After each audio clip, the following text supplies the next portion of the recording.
Pledge of Allegiance and remain standing in a moment of silence for Edward Barucki. I pledge allegiance to the flag of the United States of America and to the republic for which it stands, one nation, under God, indivisible, with liberty and justice for all.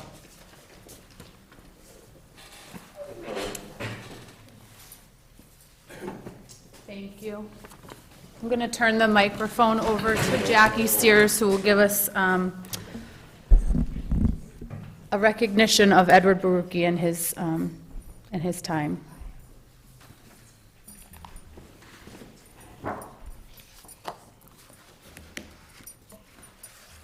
Good evening.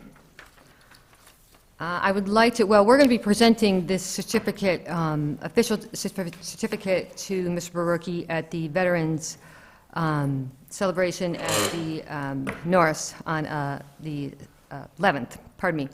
And so it says, your outstanding service and dedication to the veterans of Southampton as a commander of the American Legion Post 168. It's a state Senate official citation. Thank you. Welcome, everybody, to another fun-filled Tuesday evening. I'm going to turn the microphone over to Heather for her town administrator report. Howdy. So just some basic updates here. We haven't had this opportunity to do this on TV in a little while because we've been kind of swamped. First thing is the generator. It's finally fixed. We're currently now waiting on it to be properly test loading, or a proper test load to be done before we return the backup generator back to Holyoke. And then once that happens, we also are in the process of working on and getting a maintenance contract so we make sure the generator runs healthy as we move forward. Next thing, just a couple of updates on the maintenance of building issues.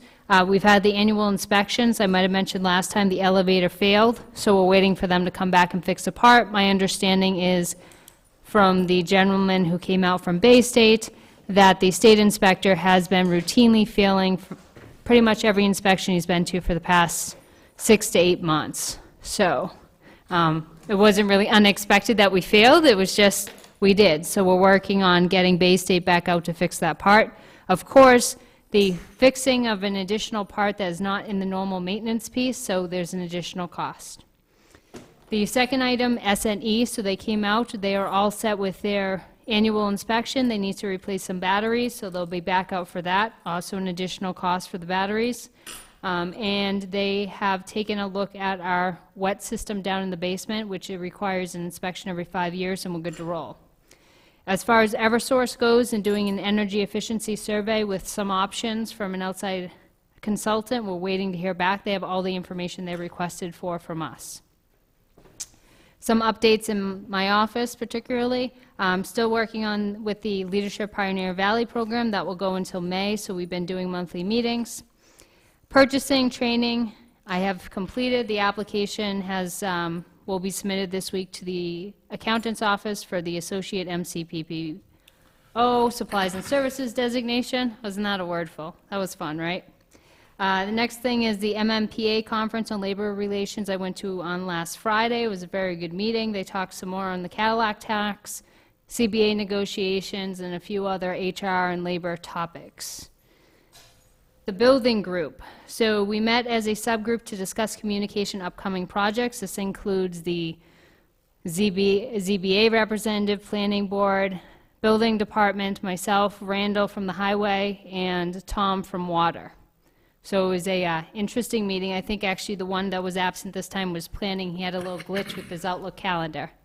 But we set up the next meeting for 6 months from now. The biggest issue that came up was they're just concerned with the zoning bylaws. Which it is my understanding, I'm sure Paul will talk about it more when he gives the planning update a little bit later this evening as to where they are with getting the bylaws looked at and revised for zoning. I have a meeting tomorrow in Holyoke with a regional HR group. The local communities have put together their own ad hoc meetings to kind of keep people in touch and keep people apprised of the issues, so that will be interesting. That's a few hours over there. There's a PVPC roundtable discussion tomorrow down in Springfield at Pioneer Valley Planning Commission, so I'll be there in the afternoon. On Thursday, we have a department head meeting, and then we continue the Gwinner property discussion over in Easthampton. This, again, is the property on Cooking County Road, where we are looking to see if we can do joint action with the city of Easthampton, both Board of Water Commissioners from Easthampton and Southampton, to look at purchasing and maintaining the property to protect the aquifer. The next piece, there's a conference next week with the Lieutenant Governor over in Worcester. We have Division of Labor Relations training in Boston. They opened a training session next Friday for 20 people in the entire state. I might have been the first one to sign up because everyone else had the wrong email. So we'll see. But that should be very useful and helpful to see the state's interpretation of what's going on with collective bargaining, and if we ever end up in that predicament, how things are going to go. Let's see, we also have a meeting. Oh, I set up a meeting with the other town administrators from Chesterfield, West Hampton, and I'm missing one, Worthington. We are meeting to do lunch and start talking about the Hampshire Regional School budget and how we can work more collaboratively as the different towns as pertains to that budget. Is that 4 out of 5? Yeah, because Goshen doesn't really, one of the questions I asked the rest of the group was, does Goshen have someone we can invite to the meeting? And they don't really have an equivalent of a secretary or a TA or anything of the sort. So we're going to meet with the 4 of us on, I think it's the 19th, and then from there we'll see where we want to go. So I think it's great potential and the first step that we've yet to take. Did you invite Goshen, or? We haven't figured out who to invite from Goshen was the problem. My only question is, there 1 vote, right? Mm-hmm. It's 20%, so I would hate to, Well, I think if we at least get started, like, say we meet and we decide it would be really helpful if we had someone from finance and someone from Board of Selectmen from each of the towns. It would be very helpful at that point to then send an email to them and say, hey, can you send one of each of these people with us? okay. So it was just really hard because you start looking at who do you contact, and, if the discussion doesn't just stick strictly to the Hampshire Regional School and we get a little broader into TA territory, then, is the person not going to... Yeah, I just hate to shun them, that's all. No, absolutely. We are trying. Okay. Insurance updates, so just to let you know, we had a workman comp claim, and we've also had a general insurance claim so far this year, both in the same week. That was fun. Some other updates. I met with Hank Barton from the Master Plan Implementation Committee yesterday. We talked briefly about the Board of Selectmen's retreat, which is all in the minutes, but I can reflect a little bit if the board wishes, or if the board wishes to share how that went. But with Hank Barton, we talked about getting the Agricultural Commission back up and running.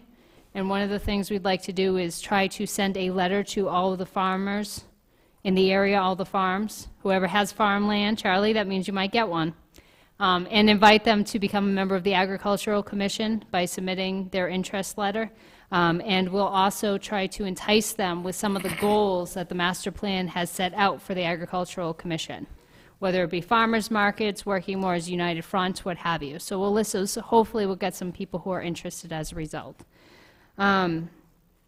Some other things, so right now the office is very busy with doing purchasing items. The HVAC system for the library and the IFB is under Chapter 149, so I've been working on that. We do not have any template forms that we've used in the past that are locatable, so we are starting from scratch using another town's template. It's going pretty well, but it has all the different pieces and components. I think the easiest part is actually the specs, because it was the shortest section. But everything else is just recreating the forms. So I did get through about another 3 pages today. It's going to ultimately be about 25 type pages, and then you add the prevailing wages, which who knows how many pages that is. And we do have a sample contract from the town attorney that we're going to utilize. Other updates. So Bylaw Advisory Committee had their first meeting. I'm told it went well. I will hopefully be at the next one. The Capital Improvement Committee has finished their forms. The group had voted that as soon as Margaret had added the additions into the forms that the CIC had voted on at the last meeting, that they'd be distributed to all departments and committees and boards so that they can submit their capital improvement requests. So we might have to push back the date a little bit further than was initially desired in December, just so it gives people about a month and a half to get forms and requests in for capital. Some other things, back to the purchasing thing, so we have the HVAC system, we're also working, Charlie and I are working on getting the specs for the guardrail to put it back out, make sure everything's apples to apples on the bid for outside the front here with CPC funds that were approved. And the water department has submitted to me their contract. They are interested in contracting with the consultant for the water master plan, which was approved at town meeting for their funds. We just have to make sure the contract looks good, everything goes well, and we'll issue a purchasing order with some standard language on it. So, Liz, while I'm here, do you want me to give an update on the Board of Selectmen retreat, or do you guys wish to speak to that on your reports? Nope, go ahead. So the Board of Selectmen met for their first ever, that I know of, Board of Selectmen retreat on Saturday, October 24th at the library.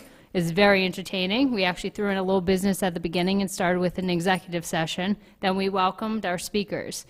We started in the morning with Jim Barry from the Green Communities. He actually walked through with the Board of Selectmen the 5 different steps that are required for them to become a green community. I think that will be discussed later potentially.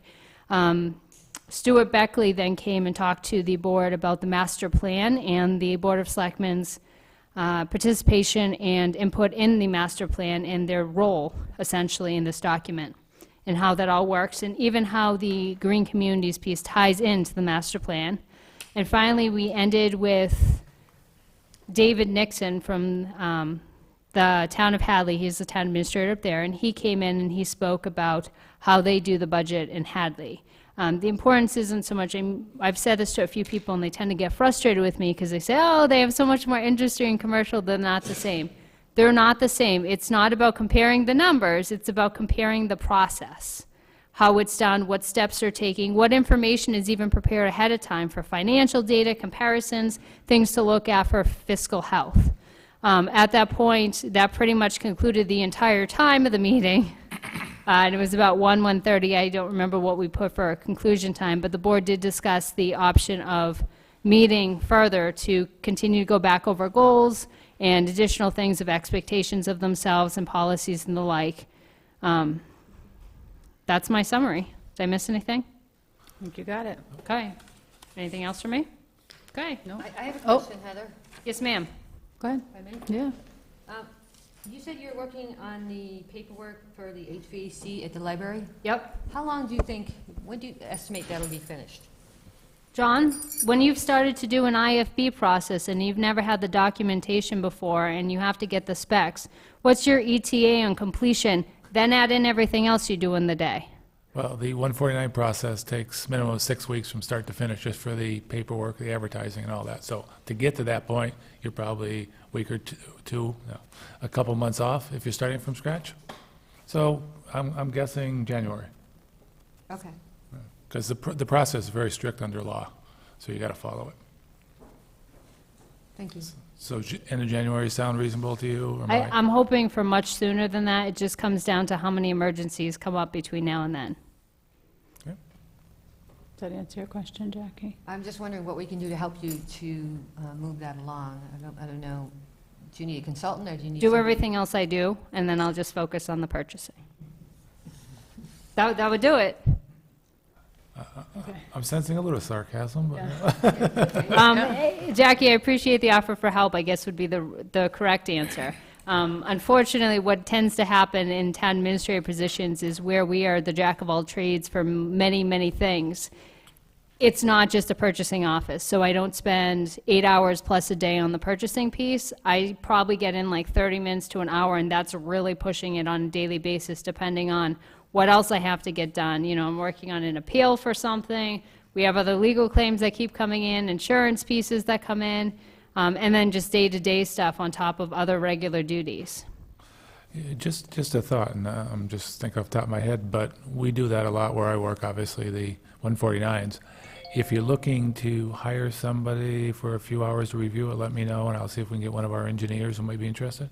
Oh, yeah, well, that's going to be the next question, but I'm nowhere near Right. even have the baseline of the paperwork. Okay. So at this point, I'm still going through the different lineups for what's required. Yep. So I've gone through, you know, what the template had, and, you know, there's spelling errors, so things were fixed, and, If this is a HVAC, I have a a template or 14 for HVAC. Granted, our specs are this, but if you remind me with an email, I can send you something and use it as you can. Will do. Okay. Anything else? Any other questions? Thank you. All right. Thanks. I'm going to skip select board updates and liaison reports and come back to it since Vicky's here, and get a report from Vicky, our town accountant, about our budget. Hi. Hi. Did you get the same cute picture that I got today? Same what? Same cute picture that I got today? Yes. They looked with the Oreos. Evan said, I have the worst smile. And I said, but look at Julianne. Anyway, so here's Vicky, our town accountant, to give us a budget update about where we're at, how things are going, and any other important would you like to information. know? I would like to know it all. I would like to know it all. Free cash. Well, I'm in the final stages. I'm just trying to proof out the numbers I have.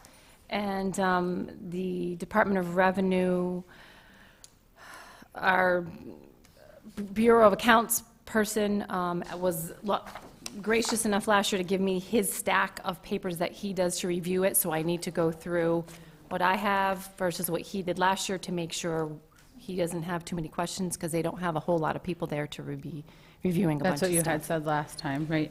So they had less people this year. Yes. So my numbers are done. All my, whatever, 10, 12 worksheets are complete. I just want to make sure that, you know, I take his notes and compare them to mine to make sure they all kind of match together. Okay. Great. And so would you expect that we'll be able to have a special meeting in January or December? Which one? Maybe January? January. I would say January. I mean, January? I guess it just my, depends. my thought process on a town meeting is don't just have a town meeting and then find something to fill it up. If people Yeah, come yeah. to you and say, hey, we got all this stuff, then Yep. we want to have Okay. a town meeting. But if Okay. you set it and then you have to backtrack into it, you get kind of crunched. I Fair think. enough. But that's my own personal opinion. Are there any departments as of right now that you're looking at and going, we're going to have some serious problems down the road financially? Not at this point. You know, you definitely will have to watch, whenever that may be, when you decide to hire a new police chief, what that salary line item would be. There'll be only so much money left in that budget. Okay.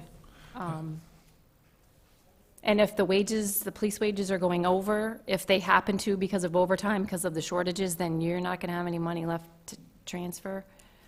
And Okay. if we keep taking money from stabilization to fund the budget for emergency things or whatever else might come up, because we didn't have enough money in the budget, we're going to get stuck. So I would try to refrain from doing that as much as possible. Okay. The assessors, I'll get the line right here. Admin assistant to the assessor is over by 10, 12%, 10% or so. It should be about 33, it's Admin 43. assessment, yeah. which one are you looking at? I'm sorry. The 116, looks like it's 43% versus roughly 33. So you're seeing anything there that's going to accumulate towards the end of the year, being over 10, 20, 30%? Or No, it's at 37%. I've got here on expenses, 42.91. Oh, expenses, you mean? No, those I actually just gave to Gary today.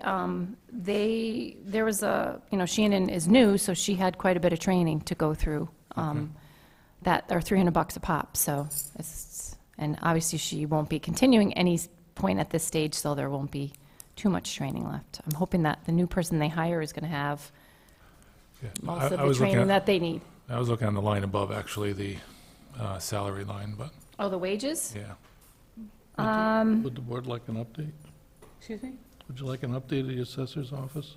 Yeah, well, I guess my question to Vicky is maybe a more general question, and that is when we're filling, you know, positions, Board of Assessors, wherever it happens to be, and people come to you and say, you know, do we have this money in the budget? And then we wait to see if you sign off on it, and we're just trusting that you're on top of things, which generally you are. So if there ever comes a point where you go, okay, well, maybe this is a problem, this, you know, this salary's not going to work, given what you have, then I think you do a good job of telling us anyway, but just maybe we need to have a more open line of communication. I just sometimes feel like we get the information second, third hand, you know, so the PQB gets the paper, and then the Finance Committee, and then Board of Selectmen gets it, and we're like, okay, well, did Vicky sign it? Where are we? I feel like maybe even you and I could have a better conversation about what those finances look like at that point. Does that make sense? Yep. Yeah. But if you're looking at the assistant assessor wages, where am I here? The 116, that is, I mean, whatever Shannon was making as that assistant assessor, which was $15 an hour for 25 hours a week, is what's getting charged to that. Okay. Anything above and beyond that for the extra duties is getting charged to the assessor line item. So you're separating that I'm $5 separating per them hour? out, yes. Okay, Okay. good, Okay. thanks. And by the way, I like getting these reports on a regular basis, so they're helpful. Are there other questions for Vicky? Budget questions? Jackie? John? Nope. Charlie? Also on the agenda, Vicky, is a review of a couple job descriptions, and given the length of the meeting, we're going to pass over it tonight, so you don't have to sit and wait patiently. Okay, That's all. Okay, thanks. thank you very much. What? Well, I don't think anyone's really taken a look at it, and so what's the point? Can I just back amp 1 second? 2 updates on committee openings. So I did receive an email from Craig Jurgensen, the school superintendent, that Christine Wright from the school committee has resigned because she is moving. So there's going to be a vacancy on the school committee. And the second opening that we anticipate, has not occurred yet, is on the Greenway Committee. I am working on getting these posted in the next day or so. I just want to make sure I have all the accurate information to give folks when they're looking at these online. Thank you. Select Board updates and liaison reports. School committee met last week. They went over the budget for this year. They started to talk about the budget for next year. For those of you who don't know, Mrs. Barlow, the vice principal, is retiring, and so her last day will be in a couple of weeks, which is a sad thing for many of us. I really like her. So there's a screening committee getting put together to hire for a new vice principal. Christine Wright has resigned, and I think that's about it happening over there. Anybody else? Sure. Go ahead. Board of Health, well, 59 Gun Road, the cleanup of that property has occurred. It's closed as of this file from the AG's office. We allocated $7,000 to do that cleanup. We did not spend the $7,000 to clean it up, so that should go back in stabilization. There's about $12,000 that's on a lien. If court process goes forward, the court's probably going to allow the receiver to auction the property off. Once that property transfers, that money will come back to the town also. But that may take several months at that end. But we didn't put $7,000 into it, and we got the property cleaned up. And the legal expense was through the AG's office. That's So good. Did they bill us back? they could bill you, but they're not going to bill us. No, we don't get billed for the AG's office. Well, Okay. And also, I sat in with the assessors meeting yesterday, and the Finance Committee meeting, and the assessor's office has requested an emergency appointment. They have someone working there now, I believe it's 2 to 3 hours a day. Seems like a week, doesn't it? So they have somebody filling in temporarily, and they've asked the Finance Committee about budgets, and the budgets were reviewed, and the Finance Committee gave them a ceiling for a pay grade, so that when they post for the position to be permanent, they understand how much money is left in their budget that they can expend or offer for the job. Okay. And the Finance Committee reviewed it and decided that they're going to wait until the Personnel Board approves it before they sign off on the paperwork. So it's drifting in our direction, but it hasn't gotten here yet. Okay. Finance Committee, I sat in on that meeting. Finance Committee seems to have two questions. One is, when are we going to start the budget process? And two, what's the priority of the Select Board in the budget process for the coming year? All good questions. And finally, I'm working with Heather, putting all the department heads for public safety, highway, water, police, fire. We're going to have a discussion on building needs next week to see what we can do to reestablish, I don't want to say a public safety complex, but some type of approach to address these needs. So that should start next week. Once we have something tangible, I'd like to bring it back to this board so we can actually appoint a committee to move forward. Anybody else? No, nothing, thank you. The Finance Committee also did not approve transferring money to insulate the attic of this building. They felt that we should go through a bidding process and get a solid number. Given that, it means that Heather and I are going to have to put together a bidding process for this. By the time we get the bids in and everything else, we're probably looking at a special town meeting in January. Do we have an estimate? All right? We have an estimate that bounces between $8,000 and $20,000. Yeah. And the question comes down to what are the R values of the proposals. Right. So what we're trying to do is get a definitive description, because the attic is not like a house that's just square. And there's needs for the knee walls as well as the roofing areas, as well as actually even this part of the building. And different types of insulation, different types of techniques need to be applied. I'm not familiar with Chapter 30, but we have somebody that just recently passed her last MCPPO course. So when does the bidding start on? If it's under 35, can we get 3 quotes, or am I Well, remembering that because wrong? it's going to be the insulation, it's Chapter 149. I guess might want to question that through the AG's office. I can double check, but generally, if it's touching the building at all, it's going to be It's 149. usually got to be secured to the building. I mean, just touching it wouldn't They said if necessarily it was maintenance of an HVAC system, installation of an HVAC system. Right, but it's not, it's laying it, but you can check that, but. Yeah, if we it's- can- if we it's can not- check. If it's So- not 149. Under would it- 35,000, 10,000 to 35,000 quotes? is 3 solicitations. So I would talk to the AG. But either way, even the benefit, though, John, of Chapter 149 is Chapter 149 goes on the estimated cost. So it's not the actual, it's the estimated. The question comes, what in good faith is the estimated cost? When you have an $8,000, $9,000, $23,000 quote, do you say, it looks like the estimated good faith cost is $9,000 and we proceed with those requirements? Well, no, you go out and get 3 firm quotes, and then you take the best quote that meets all your needs. And if you But I have to guess- go with a 149, you've got to use the Chapter 30 process, which is 4 to 5 weeks long. But I guess what I'm saying, John, is we still might be okay because you use the process based on the estimated. So our estimated cost right now, if we say it's $9,000, then we're using the process for under 10,000 for Chapter 149, so we're going with 3 solicitations. Okay, but I guess I'd ask the question if it's truly a 149, because if it's not, it uncomplicates everything. But Other questions? Insulation? Attic questions? too many questions, huh? Budget Any questions? Liaison questions? So we're 1 minute early. We're going to have 2 dog hearings. I'm going to pass the lead over to Charlie, who will lead us through both of these. Lead us through. By the leash.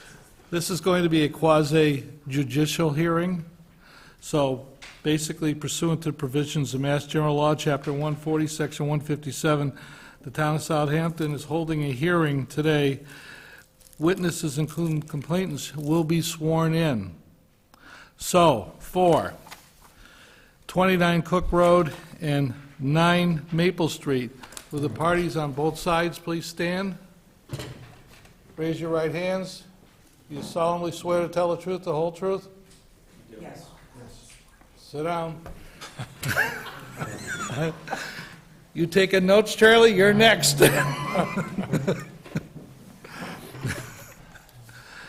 All right, given the fact that 29 Cook Road has traveled the furthest distance, I think we'll take them first. I'm going to read the complaint. Vicious dog disposition. Dog ran into the street, barking and circling and bit on my calf. Tights prevented skin break, but there was a bruise on the site.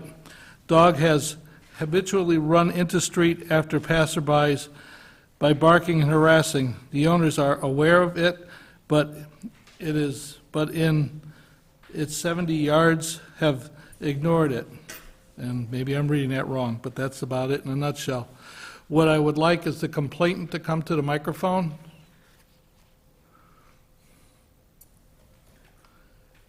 Is the individual here, it looks like a Ms. or Mrs. Walsh?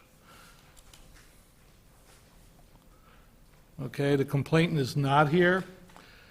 Would the owner please come to the microphone?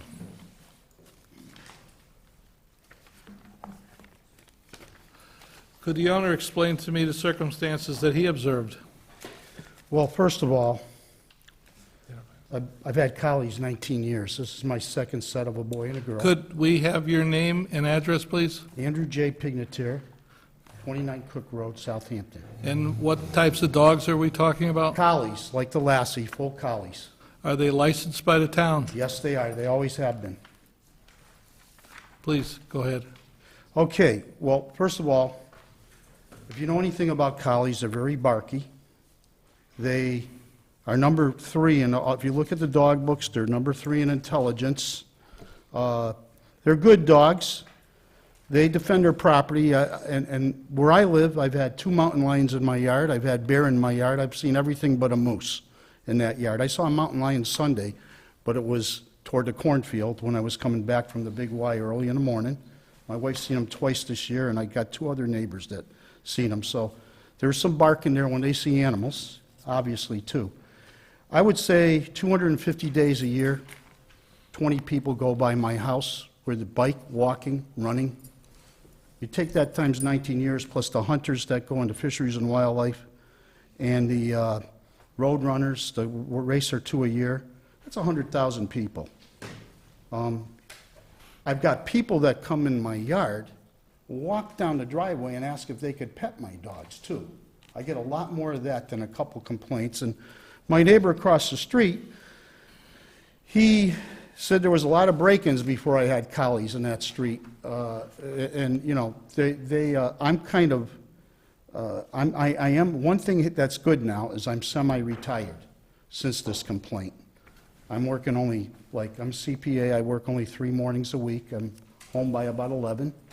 So they're out in the yard. I fence them in about two hours a day, but they're outside loose with me because I'm in the yard 3-4 hours a day this time of the year. And, you know, if they run a little bit, I call them, they come back. They behave real well. They wouldn't bite.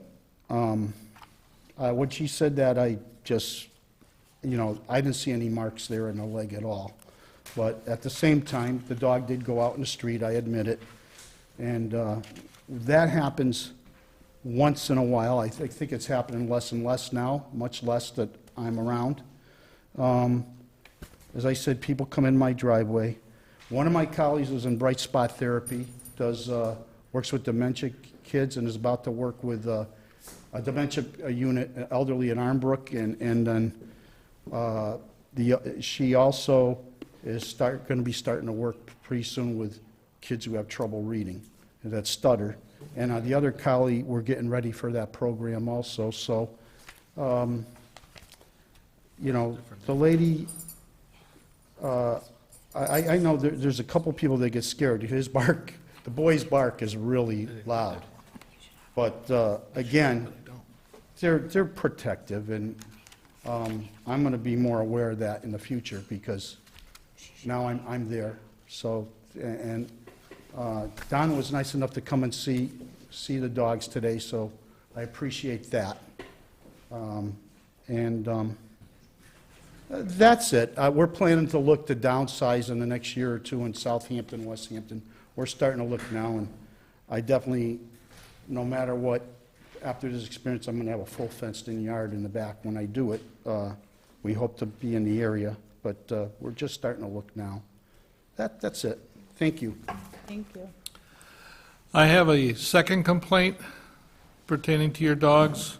Yes. Uh, I only had one in my report that was mailed to me and didn't say anything about biting. Others sent me only one.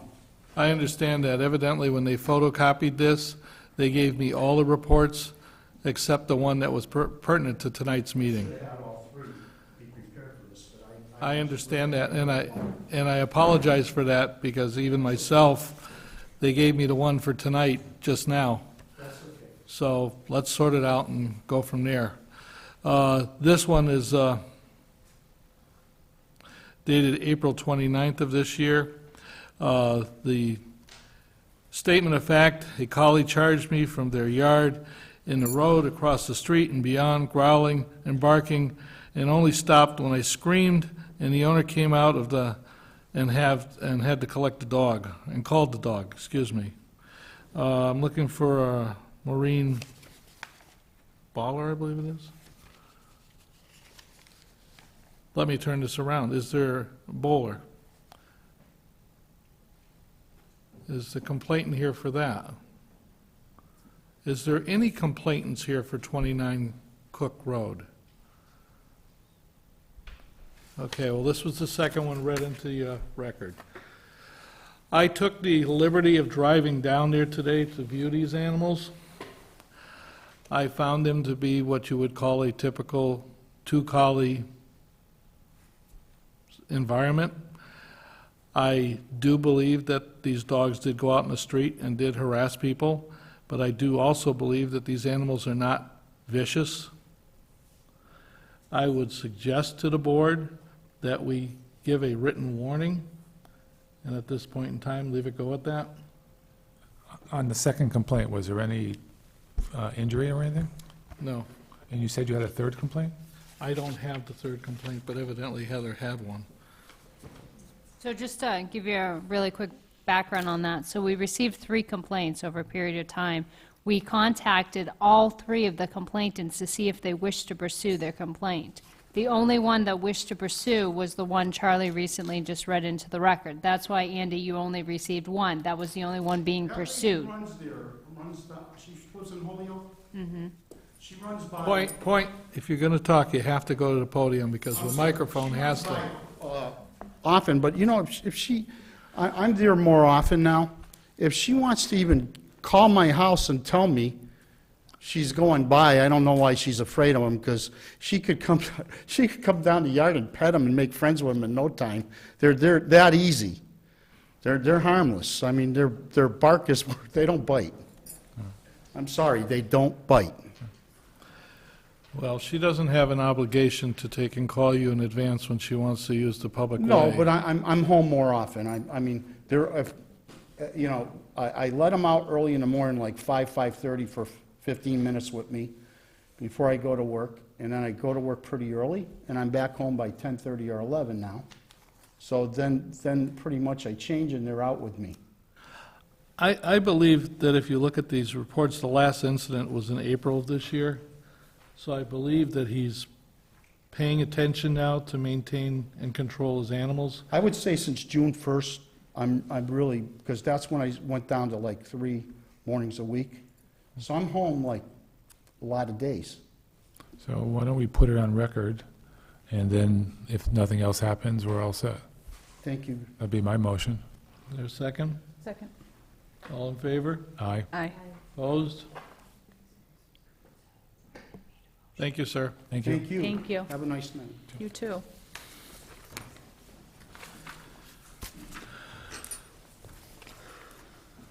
Okay, the next one is 9 Maple Street.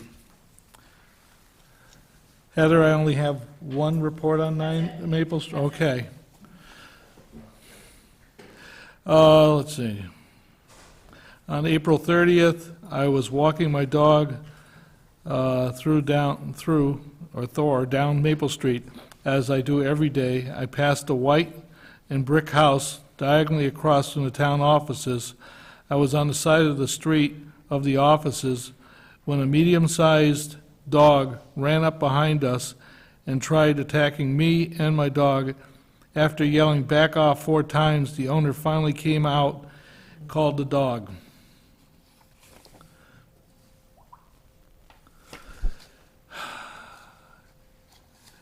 Is the complainant here? So this is the house right over here? This is right here. Yeah.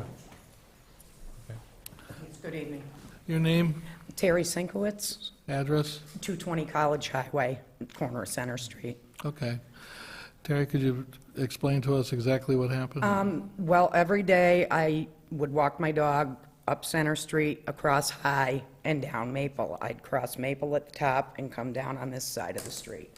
I never even knew there was a dog there, up until this day. And the dog, we were, like I said, across the street and past that property.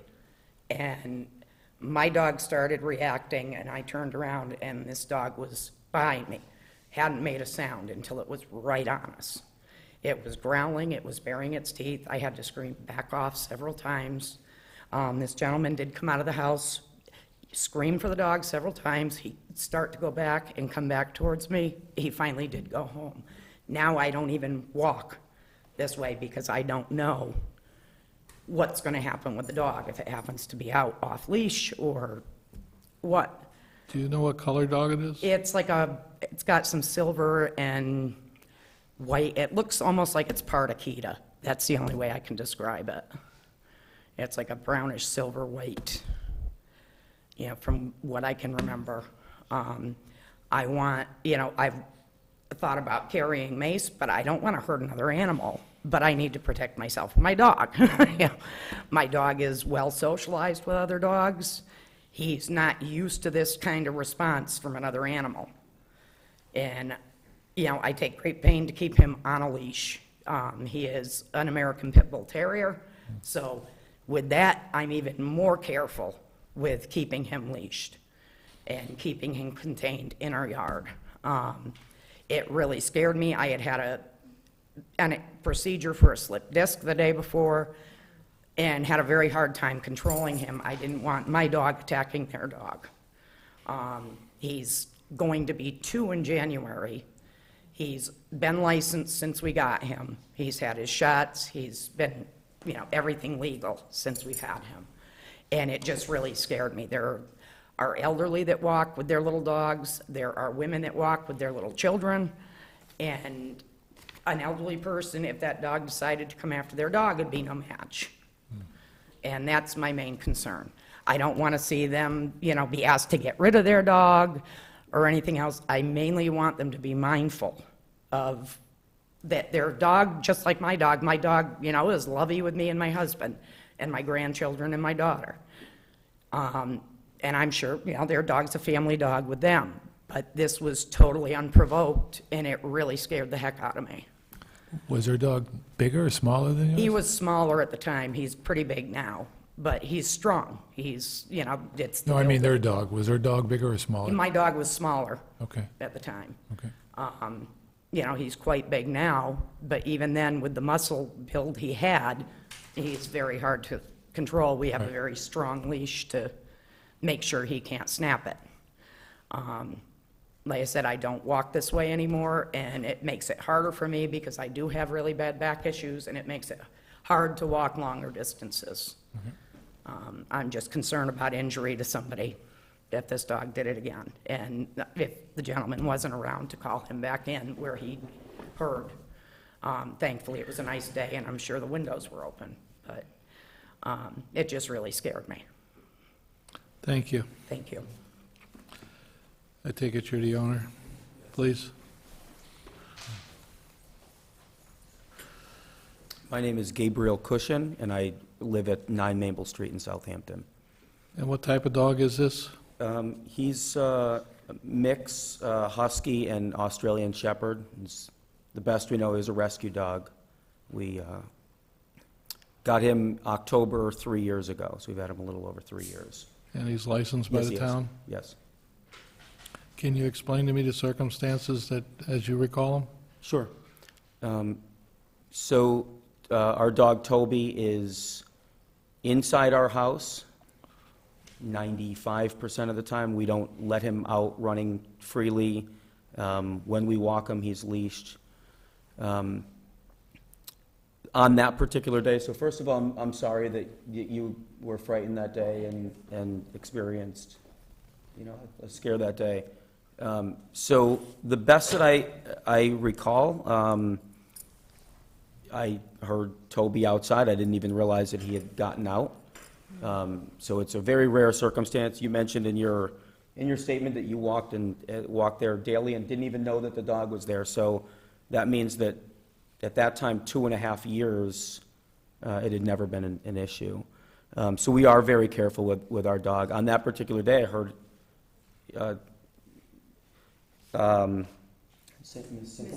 Ms. Sinkowitz, outside yell, back off, and so I quickly, put my shoes on and ran out and called for my dog, and he did, I think he was protective of our property in his own sense of it. He came back in, and I said, I'm sorry, and brought him in, and there haven't been any incidents like that since then.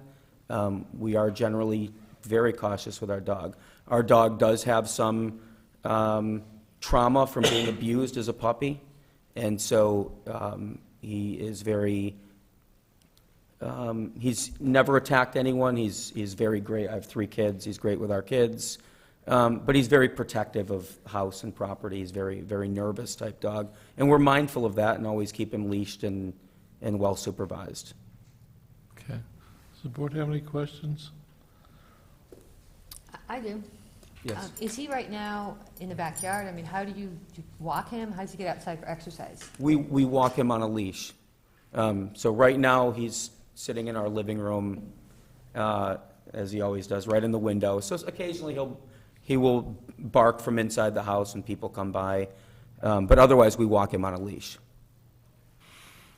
As a matter of record, I only have this one written complaint. And that was dated April also? April 30th this year. Okay.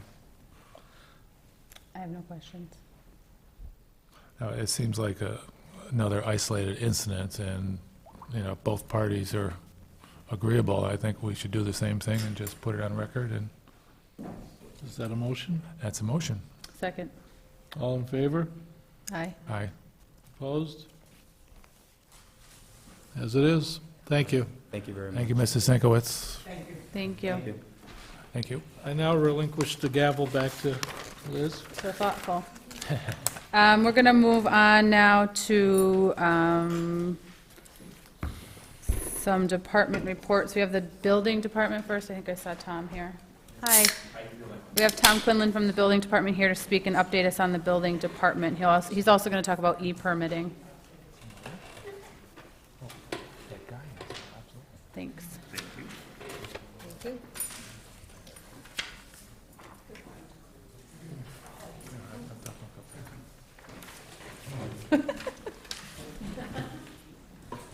Sorry. I just like your page. Do I do one? Oh, you want to share? I just laughed. Oh, do you need one more? That's okay. I've been slighted before. Don't worry, Tom. Thanks. Good person to slide there, Tom. We're ready. Okay. Been busy. The number of permits as of today is 320, which is up from 246 the whole calendar year to 14. The plumbing, gas, and electrical's an estimate, but they're pretty close to that, but it would bring us to almost 600 permits to date in the whole department. As far as revenue for 15, to date, we're $71,973.18, which is up from $64,800 in 2014. And then again, the gas and electrical plumbing is an estimate, but it would bring us to over 80,000 to date. Projects that we've been working on is, Art has done quite a bit of research on the permitting, the e-permitting, and the company he came up with, Point, which we'd like to present to you, cost about $4,000, and it would help as far as, people could do their permitting online, which would help the people, the contractors. It would eliminate a lot of paper, help with administrative work, and eventually it could, work with the health, fire, conservation, and other departments. one of the great benefits is I'd have a tablet, and out on the site, you'd be able to tell if an individual has a permit, rather than call and hope that it's by the computer or somebody could check. And plans, future, prior inspections be listed, what I had found, was looking for, and keep notes with all that, and also photos would download right online, right to that specific job permit application. Tom, would that be the propriety of the town, or would that be the company that gives you the software? I'm sorry, Would we own the data, or would that be with the software company that we buy the license from? we would own it. So that if they walked, we would still have access to everything? Correct. Okay. Yes, Yeah, yes. but it's going to be in their cloud, so if they walk or go out of business, we won't have access. It's on their server, Right. so, Back it up. well, that's the idea of having a cloud server. I know, but Yeah. the double insurance, we could back it up. That's John, this is the company point, so we would have the same problem with our tax software. So I think, in the notion of investing with a company that we've done business for years and holds even more crucial information, which is our taxes, that if we trust them with the taxes, we probably are going to be able to trust them with the building materials. They are a professionalized, well-established company that, again, we do our taxes with. So does that bring up the point, what happens if the company goes out of business and we lose all those records? I don't know. Do we have a backup recovery plan? I'm sure it's not the first time they've got that question, and I'm sure we can bounce that question Right. to It's a them. good question. Is where does the data go other than on the cloud, and how do we ensure that our records are sealed for life? Yeah, because the cloud's nothing but a server sitting somewhere else. May I ask a question of Heather? Heather, this is $4,000. My understanding is capital is 5,000 or more? Yeah, so there's a couple, here's the first problem, Charlie. This isn't a one-time expense, this is an annual license. Okay. So it's going to be different. It doesn't have a one-time expense like we're used to seeing with SoftWrite for the accountant and the Yeah. treasurer for other pieces. However, there are two ways to essentially fund this, which Tom's probably going to get into, so I'm going to steal his thunder on him, and he can yell at me later. So essentially, the ultimate end of the day, we're looking at about $4,000 being cost. $4,000 if we paid up front would mean that we would have 4 users, meaning 4 endpoint users, 4 different names. So Tom could have his account, the fire chief could have his account, Randall could have his account, everyone can sign off on the same things, and it actually shows who's signing off where, the assessor's the same thing. The options to pay are either $4,000 up front, or you can do it $10 per permit. What does that mean? That essentially means you're assessing and attaching an administrative fee to each permit that you issue. So either you raise all your prices from the get-go up by $10, or you add an additional administrative fee. You can even scale it, whatever, for the cost of the piece. But we can essentially find a way to cover most of the costs from user fees, so it's not transferred to the general taxpayer who may not use the services. Okay, that's what I was after. Thank you. Yeah, a question, Tom, as I'm reading through this. It's going to be an electronic permitting application, which I think is great. To get the access, building plans, plot plans, et cetera, are we going to scan them in here so that they're available electronically on the site? Or how do they get into this They- system? Well, the applicant would actually have to scan them in. So We're going to have to work all that, yeah, that most out. homeowners don't have the ability to scan. Right. So they'd still have to come in order for us to scan in, Do for we have that. the scanning capabilities here? Not yet. Okay, so we need a scanner? Correct. Okay, and so we're talking about big plans to put in there too? Well, no, what they would do is submit one, instead of 3 copies, it's submit one full set, and that would be for me to review, and that gets brought out to the site for them to keep, so we wouldn't have to keep all the files, Right. the big plans anymore. So it'd be an 8x10 copy for you Correct. that you can scan and blow up on the screen when you want to look at it. Yes. So if we had a $10 permitting charge, for instance, is this going to cover all the scanning hardware, the scanning software? John, we have a scanner. We have the Ricoh scanner. So it may only be available in the break room, but Tom could easily say, give me 5 minutes and scan it in. We have everything we need for all of the materials.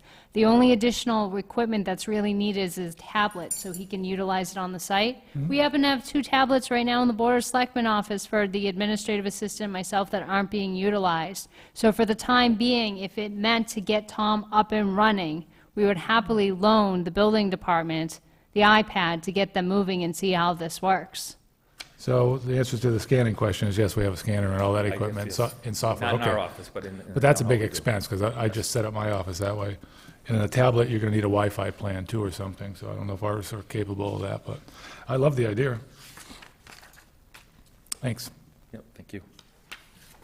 And I guess the only other thing was working on the zoning, and starting in January, all the boards are going to be working to update, so it's not so, I don't know how to say it, but, Primitive. right. So I guess that's, if you want to call it an issue, something that we're going to work on in the future. I have a question. Sure. On the number of permits that's up from last year. Are the number of permits up over last year because there's more building going on, or because you're out in the field more and people were building things without permits that you found? It could be both. Okay. I know the economy, I believe, is, talking to other commissioners, is, everybody's up. Do you find that So- people are generally building with a permit to begin with? Well, that's one thing before it was, at least one a week I was catching without permits, but it's slowed up a little bit. Okay. Now, this One today, however, that the contractor assumed, said that the homeowner had picked it up, and Okay. Now, this 320 is just for the first 10 months, so that's going to really be a lot more by the time the end of the year comes? yes. Do we know how many of these are actual buildings, like houses, versus somebody adding a little carport or something? Do we Well, break that The houses down? were still falling under the prior July 1st, 14, when everybody pulled them to void some of the, changes in the code. Yeah. So the actual new houses is probably down compared to what it should increase, next year. Okay, but other building permits are there? Yeah, we have it all broken down. Okay, great, thanks. Are there any other questions for Tom? Jackie? No, thank you. All right. Thank you. Thank you so much. I got to tell you, I like bringing the town into the 21st century with this, so it's a great idea. Keep it up. We have Charlie McDonald and Marla Hank here from the Conservation Commission with an update.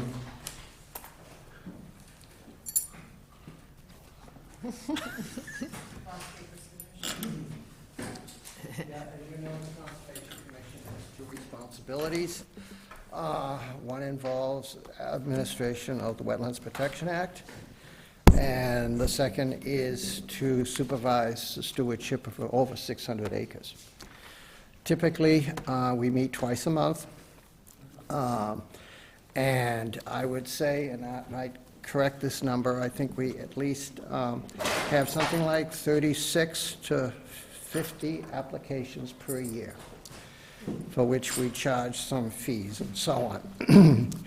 The only unique, the way we administrate this is to have advertised meetings, but we also use a computer to display all the paperwork and the permit applications that are presented to us. So we have a fairly professional response to the residents who come in interested in most often building a house in a jurisdictional area, which would be somewhere around a wetland area, or adding to a given structure that is also in somewhat close to a jurisdictional area. The other major responsibility is the stewardship of our conservation properties.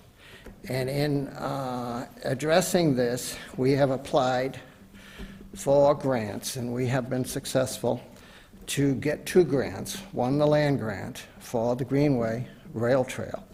The second is a recently awarded a DCR grant to get a suspension bridge about 54 feet connecting a property that is at the end of Meadow Lane to a property owned by Pascomic Land Trust. This bridge will connect approximately 70 acres and provide over a mile of trails for the 2 communities.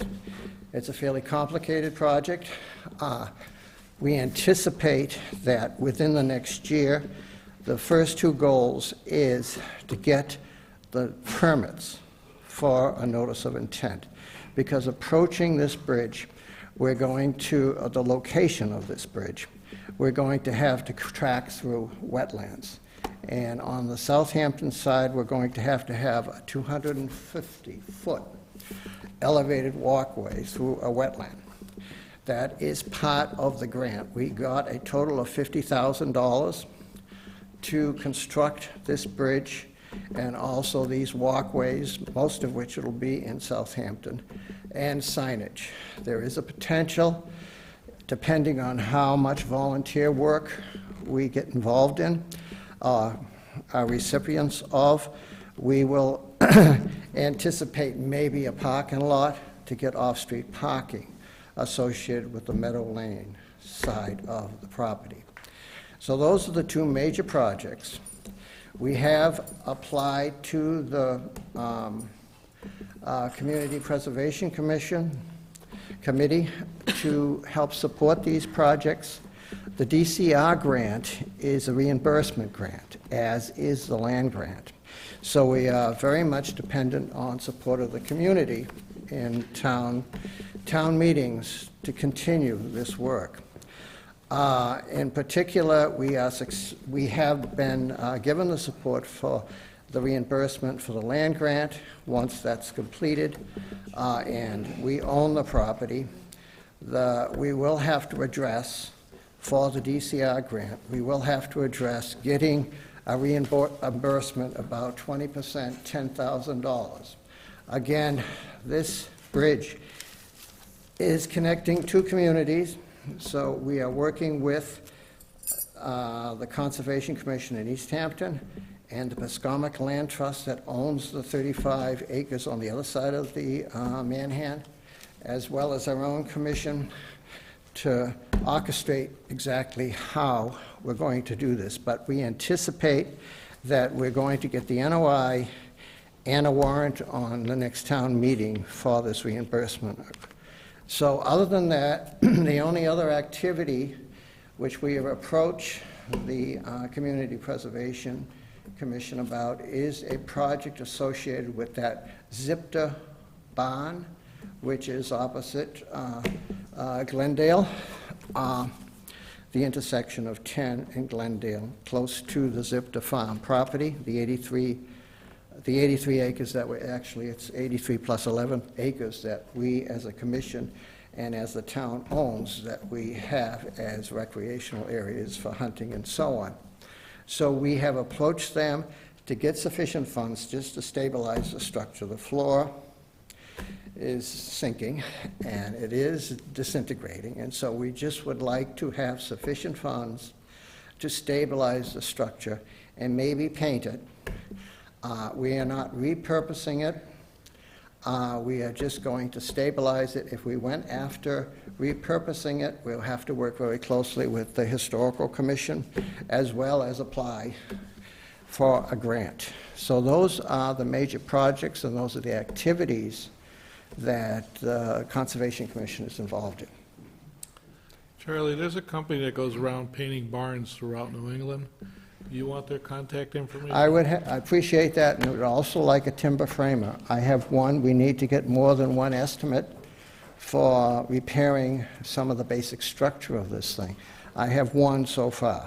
I'm looking for more. All right, bounce me an email, we'll go fishing for you. Okay. Very good. So that basically summarizes, I think we're going to be talking about some property at Pleasant Street, but that summarizes what we're doing on the Conservation Commission. Okay, don't go far then. Okay. Are there any questions about the Conservation Commission and the projects that Charlie just spoke about? No. Okay, so then we're going to move on to a property at 66 Pleasant Street that's in 61A, and the right of first refusal. This has been added to our agenda under the Concom for Board of Selectmen vote. Last night, the Conservation Commission voted 2-2, and so that leaves it up to the Board of Selectmen. You have the owner of the property Yep. and other people here, so I think you might want to call them So in let's before. start with Mr. Hogan, who's the owner of the property. Ben Hogan, 11 Helen Drive, Southampton, owner at 66 Pleasant. I did a lot of research today. The town, as a town, has the property under chapter, but I called DCR, called Jennifer Fish's office, and the town is currently not 61. It's not 61 until after January 1st, 2016.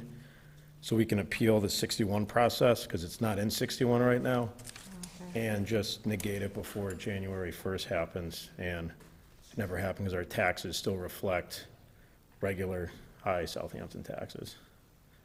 Gotcha. So it's currently not 61, according to the state DCR. Okay. My understanding is you filed for 61 this year, Correct. and that's the reason it hasn't gone through the cycle yet. Correct. I have the paperwork here from the state saying that it's not in effect until January 1st, 2016. So how does that change this process? Well, basically, if what he says is correct, then we don't have right of first refusal. There's no question on the table in front of us. Okay. But based on what I've watched with the Conservation Commission and the fact that the individual resident wants to move forward, I think it would behoove us to just simply vote to basically waive our right of first refusal so it becomes a matter of record. Okay. If you'd like to come to the microphone, we're happy to speak. Happy to hear. Thanks, Ben. Hi, I'm Gail Santoro at 83 Pleasant Street, and I don't know how this has come before the Board of Selectmen, because my understanding is something like this needs to be on the agenda at the Concom. It wasn't on the agenda at the Concom last night. So a vote on it by this board, I think, should be postponed if indeed you find it is something that you have jurisdiction over, until the Concom can properly advertise for it and make sure that it's in the agenda. You know, we have open meeting laws, guys, and we need to adhere to those things. So if you're going to discuss and vote on something at the Concom or any other meeting, I know you all know this, it has to be on the agenda. You can't just slip it into the meeting.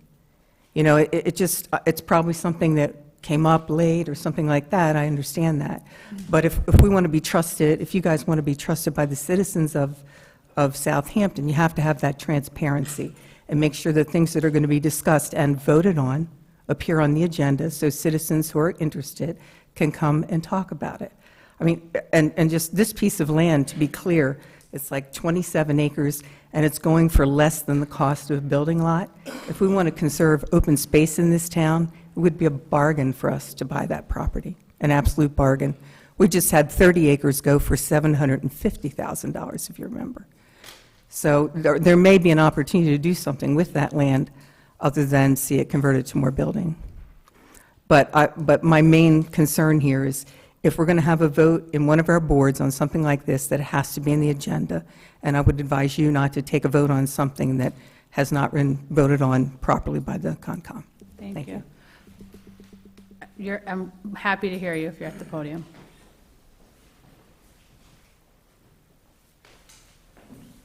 Art Lawrence, 113 Crooked Ledge Road. I'm really confused now. Last night at the Concom meeting, Charlie read a letter from a lawyer stating that this property was in 61A. So, Charlie, tell me more here. This is very, very confusing to me. My understanding, based on the owner of the property, was that this was filed this year, and it hasn't gone through the cycle of process with the assessor's office to be on 61A for the next tax period, because the next tax period hasn't occurred yet. How long does that process usually take? About a year. I have 130 acres under 61A, so I've been doing this for a little while. Okay. But, I mean, my first question is, did Conservation actually post their meeting with this? That's my first question, because I assume they did. Can I just add something that people sometimes forget on things? So the open meeting law requires a board or committee to have the chair post any item that is reasonably anticipated by the chair. That allows the ability, as needed, and there are circumstances when it is needed, where a vote for something or an item needs to be placed on the agenda that the chair cannot reasonably anticipate. The one thing that the open meeting law does suggest is that upon knowledge of this by the chair, that they add it to the agenda. Case in point, we do this on a regular basis for this meeting. Why? Because something will happen. PPB will hold an emergency meeting or approve something that we didn't see. Case in point, PRF for the principal assessors on this agenda because it was in my box today. So wait, so time out. So you would change the agenda and then you would repost. Are you suggesting that So the you Concom repost- should do the same thing? Well, you repost as soon as you know, but sometimes you don't know before. I don't know if Charlie went on my town government yesterday after he left my office at noontime and reposted on the agenda and say, hey, the Board of Selectmen's looking at the 61A property, we need to put this on before they get to it. I don't know. This was under the agenda item of correspondence. Of what? Correspondence. Okay. We had a number of issues associated with activities of the commission, and we just put it in there because we had a certified letter that we picked up, and it wasn't available at the time we released the agenda. We didn't adjust the agenda to address this. Okay. Charlie, can you show that letter to the select board? We have said letter. 1024. Yeah, Liz has the same one. 1024. 1024. How does the board wish to proceed? You have someone else. Oh, on the- feel free to come to the podium. Pat Fabozzi, 83 Pleasant Street. My concern is if the date of that letter was September the 24th, there was October. October 24th? Okay, October 24th, but that, something this sensitive of a nature of any property in this area, it leads or gives the impression of wink, wink, nod, nod. And I don't think that's the impression we want to give. I think what we want to say is that perhaps didn't make it the agenda this time, but we will bring it up since we meet twice a month. We'll bring it up at the next month's meeting. Might have been a better way to handle that, because all these issues have put people, and myself in particular, my guard goes up when I see things that are not listed, because we do look at the website to see what is on the agenda and determine whether it's something we need to speak up as community members. So I think having it published on the agenda and not under correspondence, because we don't know what that correspondence is. It's important for us to know the items, the exact items that are there. Thank you. Thank you. Charlie? Just a couple of observations. One, if the owner is correct, then any vote of the board doesn't mean anything, because they already have the right and we don't have the right of first refusal. So if the board decides to just simply take no action at this point in time, or to submit it for another meeting, so be it, but they may just go forward and do what they want to do. The other part of it is, right, and the other part to this is, if you watched the Conservation Commission, they were divided, and being divided, it showed that they didn't have the support to move forward with finding funding to do this. I'm happy to hear anyone that would like to speak. You just need to come to the podium so those at home can hear you. Excuse me, Marla Hank, 64 Gilbert Road, Conservation Commission. I don't think that you can assume that when 4 members of a 7-member board vote 2-2, that it's an overwhelming anything. That doesn't mean we couldn't find funding, since we just voted on it, although apparently needlessly. We wouldn't have had any time to even look for funding. I can say we do not have piles of money just waiting for things to come up, but since you have copies of the letter, you would have copies of the map of the property. My yes vote, along with Art's, was that this 25-ish acres is exactly adjacent to 35 acres we already have. And, you know, you look at the map, this is one of the things we're supposed to be doing, is looking for contiguous space. So, you know, one could have said, all right, give me some time to go look, because in addition to this sort of thing, one thing that didn't come up on what we're doing, I, as a representative of the Conservation Commission, are working with Heather and other people for the Cook and County Road winter water business. So my point, I guess, in sum, is that if it's not in Chapter 61, it's all moot. There's no vote for anything. You don't vote to accept it if it were or not, because there's nothing. But I wouldn't assume that there was no money, because nobody even looked. Right. Can I ask a quick question? Now, to the owner, are you interested in selling it to the town, or are you interested in selling it to? Wants an answer, but. I'm interested in selling it, and currently, we were planning on moving there in 5 to 10 years, but stars aligned, and we came into a situation where we found a house that is perfect for us, and we also found a buyer for our current house and a buyer for the land within 5 days of each other. So you have a buyer for the land now? Right now, we have an accepted purchase and sale. Okay. We'd be interested in selling it to anyone as long as they're doing it quick, because our house closes. And if we can't sell this land, it'll put us financially upside down until that land sells, because part of us upgrading was getting rid of the land. And it all, like I said, it happened quick. I apologize for the confusion with the 61. We applied for it because we were going to hold on to it for some time. And we assumed it was in 61 because we had all the letters saying it was. But further investigation, and I'll show it to you. I'm not worried about it. Yeah. I'm just worried about it. Right. being So- on the agenda being voted. So that's, it's, So I guess, what kind of time frame would the town have to pursue it if they were interested? I mean, 24 hours, which I apologize. I forgot my No, yeah. checkbook, too. Because you have a lawyer saying it's 61A, you have a letter from a lawyer Yeah. saying it's. Right. Which was our lawyer, who, I mean, I can write back You and wanna- say maybe you stated. I already spoke with him today, and he looked at everything and agreed as well, because he was going off of what we thought. I move to table this.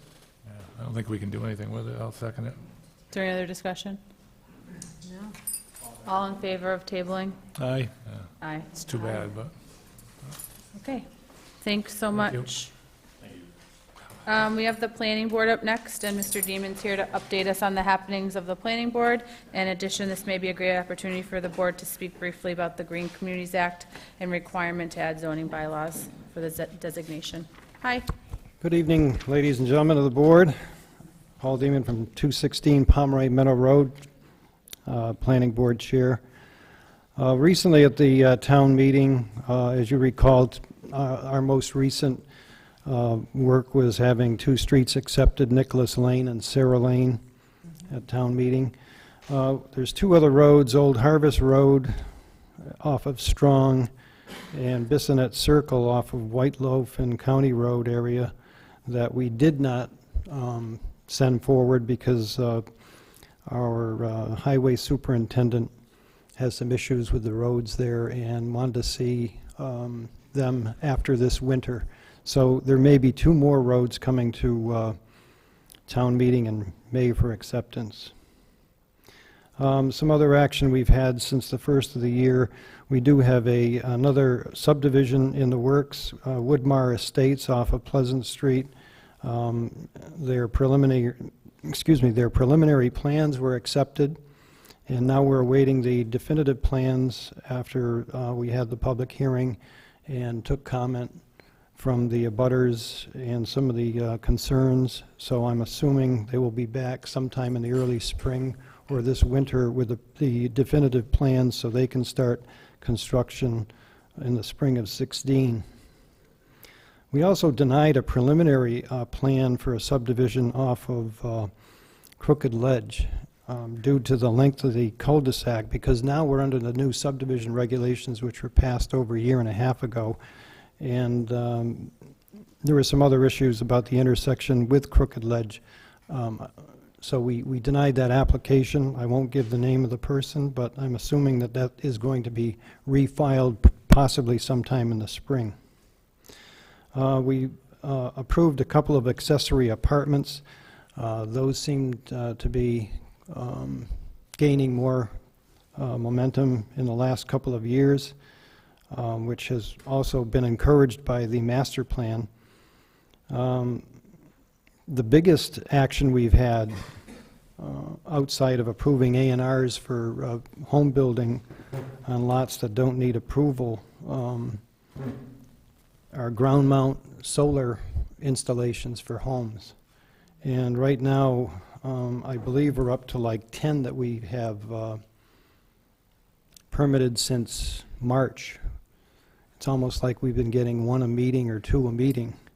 And unfortunately, we had to reject one for the Bashista Orchards proposal because it was not in the proper zone. They had the installation that was larger than 10 kW, and it fell into a category where currently we don't allow it in the residential neighborhoods.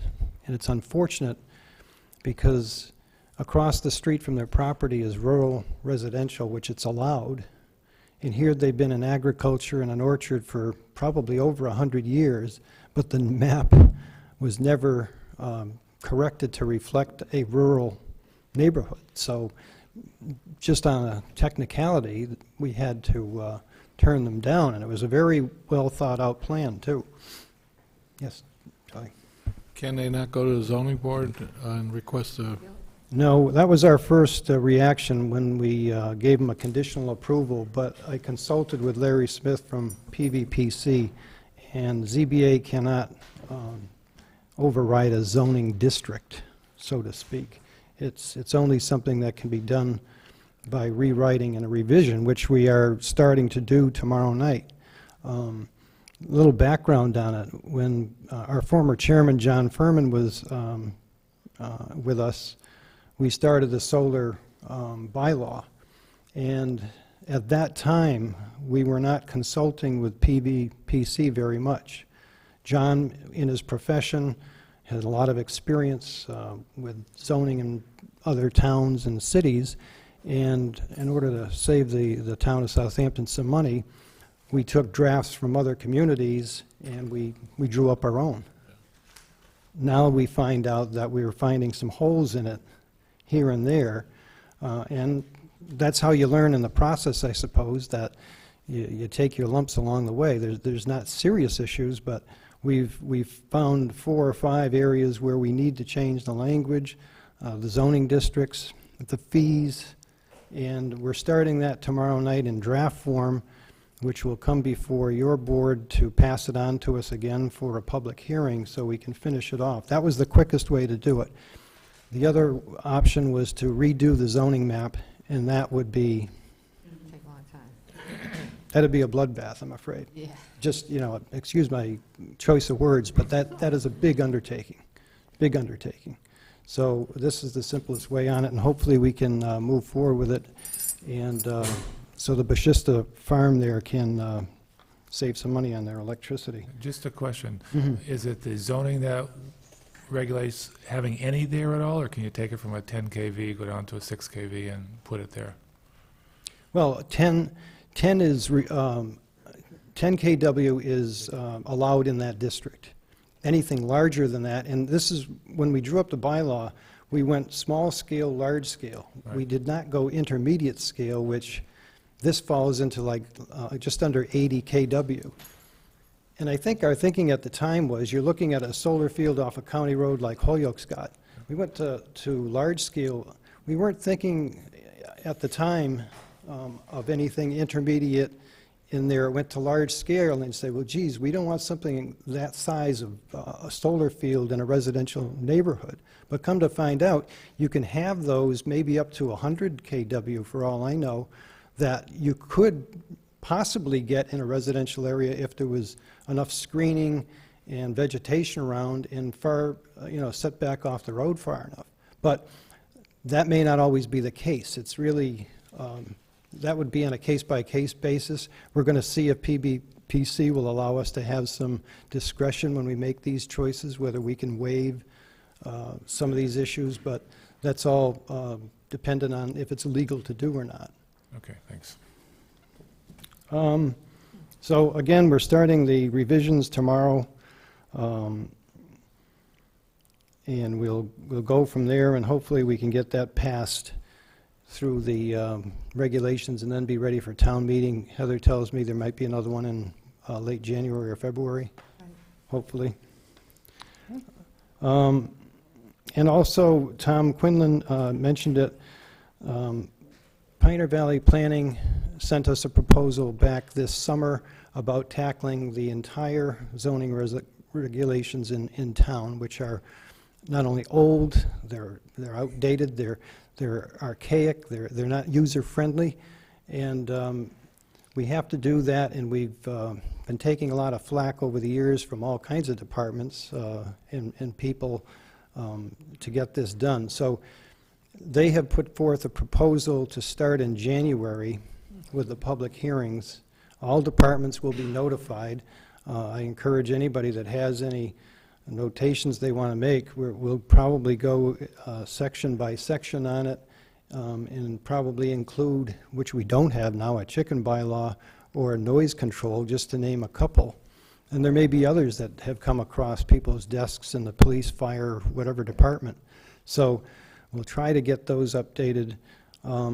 His initial cost would be like $8,500. We have in a revolving fund over $16,000 currently, so we can handle that within our own funding. And then the second phase, I don't know, could be as much, maybe not as much, but it's such a big undertaking that he would like to do it in 2 phases. And furthermore, he's a busy guy. Town of Southampton isn't his only client. He works up and down the valley. So we'll get it started and see where it takes us.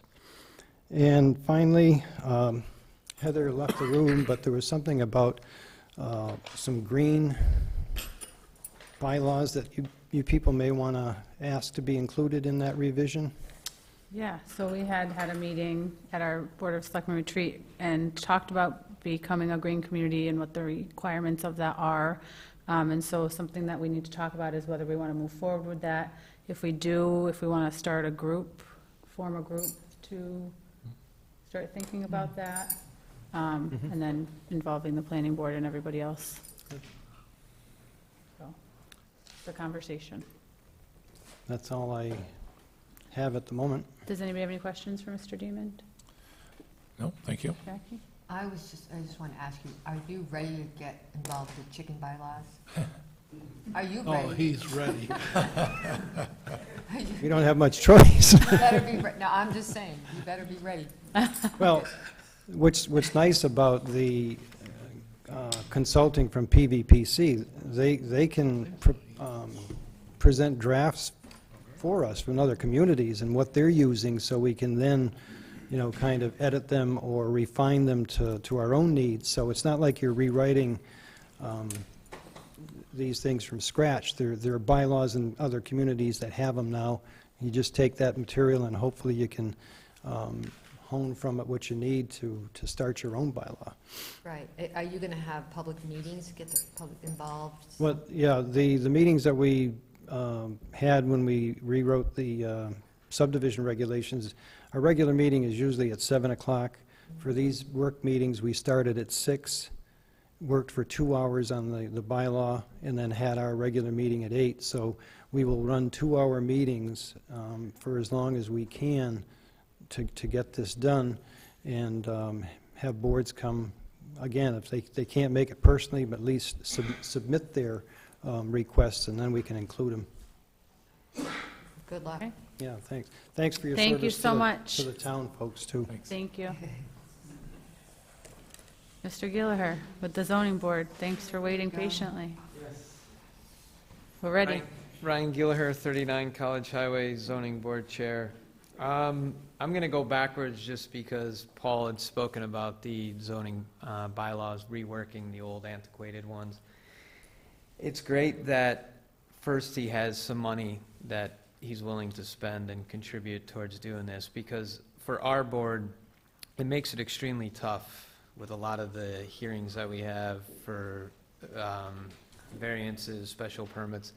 I think once we get things under wraps into this century, that it's going to wipe out 60-70% of our meetings for just, I'm hoping, Charlie. I'm hoping.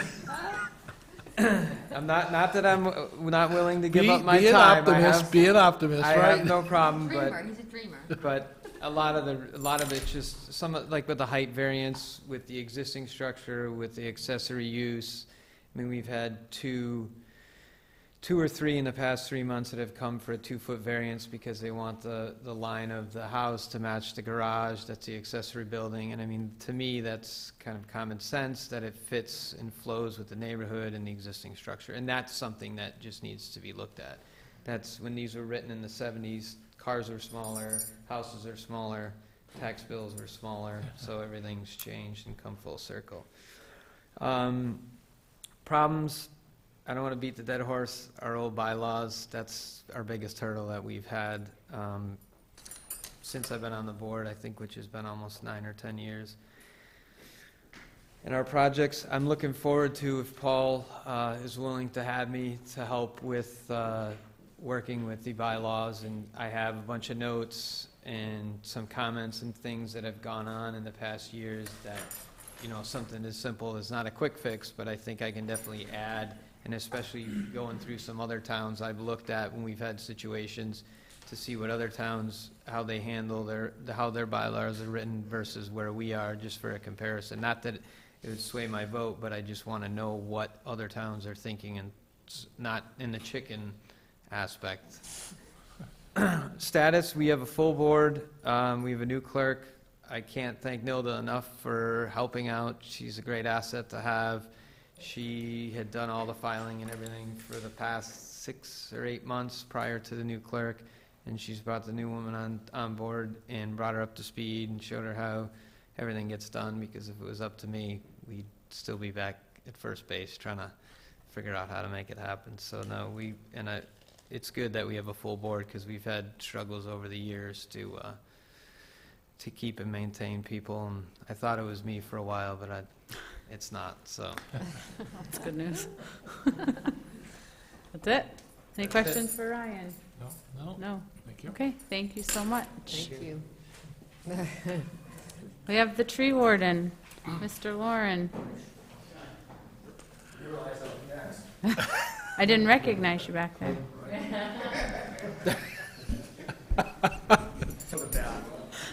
Anyway. First of all, I thank the town administrator for including me in tonight's lineup. Thank you. Kind of last minute, but. Hey, it's, you know, always sometimes good to be last, Ron. I'm not last. But you were in the invite. Okay, yeah. Not forgotten, though. I think the park commissioner is last, but anyway, so I'm Ron Lauren anyway, tree warden. Basically, I did an introduction, scope of work, year-to-date budget, what I've done since I've been elected, grant and CPC funds, and then need from the select board. I'm just gonna try to run through this, because I only Ready. have 5 minutes. So. Go ahead. You can have as many minutes as you Oh, want. really? Okay. Don't tell him Okay, that. first of all, I just want to let you guys know what a tree warden is, because you probably, not all you may, does everybody know, or no? Go ahead. Anyway, it's a person who is in charge of all shade trees on public land, town land. Basically, it's Massachusetts general law, it's a mandate that all towns in the Commonwealth have a tree warden. It's elected or appointed. In Southampton, it's an elected position for 1 year. So it's an election year for me. Scope of work and responsibilities of a tree warden. So this is my scope of work. Tree pruning for safety and health of the trees. Tree removal, dead or dying. Basically, storm damage, old age, disease. Planting of new trees, which I haven't been able to do yet with my current budget, but I'm working on that. Create and maintain a tree inventory list. Tree assessment for public safety, interact with the utility companies and their arborists. Prepare and present a yearly budget, conduct public tree hearings, and write grant proposals. Pretty good scope of work, so. All right, so first I'm gonna address the budget. Fiscal year 16, my budget is $8,470. As of October 1st, I have $5,447.50 remaining. My expenditures so far, I did 6 tree removals. That included police detail as well. Rattle Hill Road, I'm doing a maintenance program. No, like a year, well, I shouldn't say yearly, but until I get beat, I'll do a yearly maintenance program. Could be a tight race. Yeah, right. I also joined the Massachusetts Association of Tree Wardens, which gives me the opportunity to network with other tree wardens in the communities. Let's see. I have a lot of work in the pipeline, so it's mostly pruning work. So I expect to stay within my budget, but you never know. Probably will. Anyway. Let's see. These are my activities since I've been elected. Coordinated 6 tree takedowns. Participated in my first shade tree hearing, which involved a site visit. I set conditions on tree removals. I had to verify the liability and workers' comp insurance of the people removing the trees. And then I also required a police detail for public safety. Let's see. I established a yearly street maintenance plan. Basically, what that is I take one street and I go right down the whole street and remove all the dead limbs and stuff like that.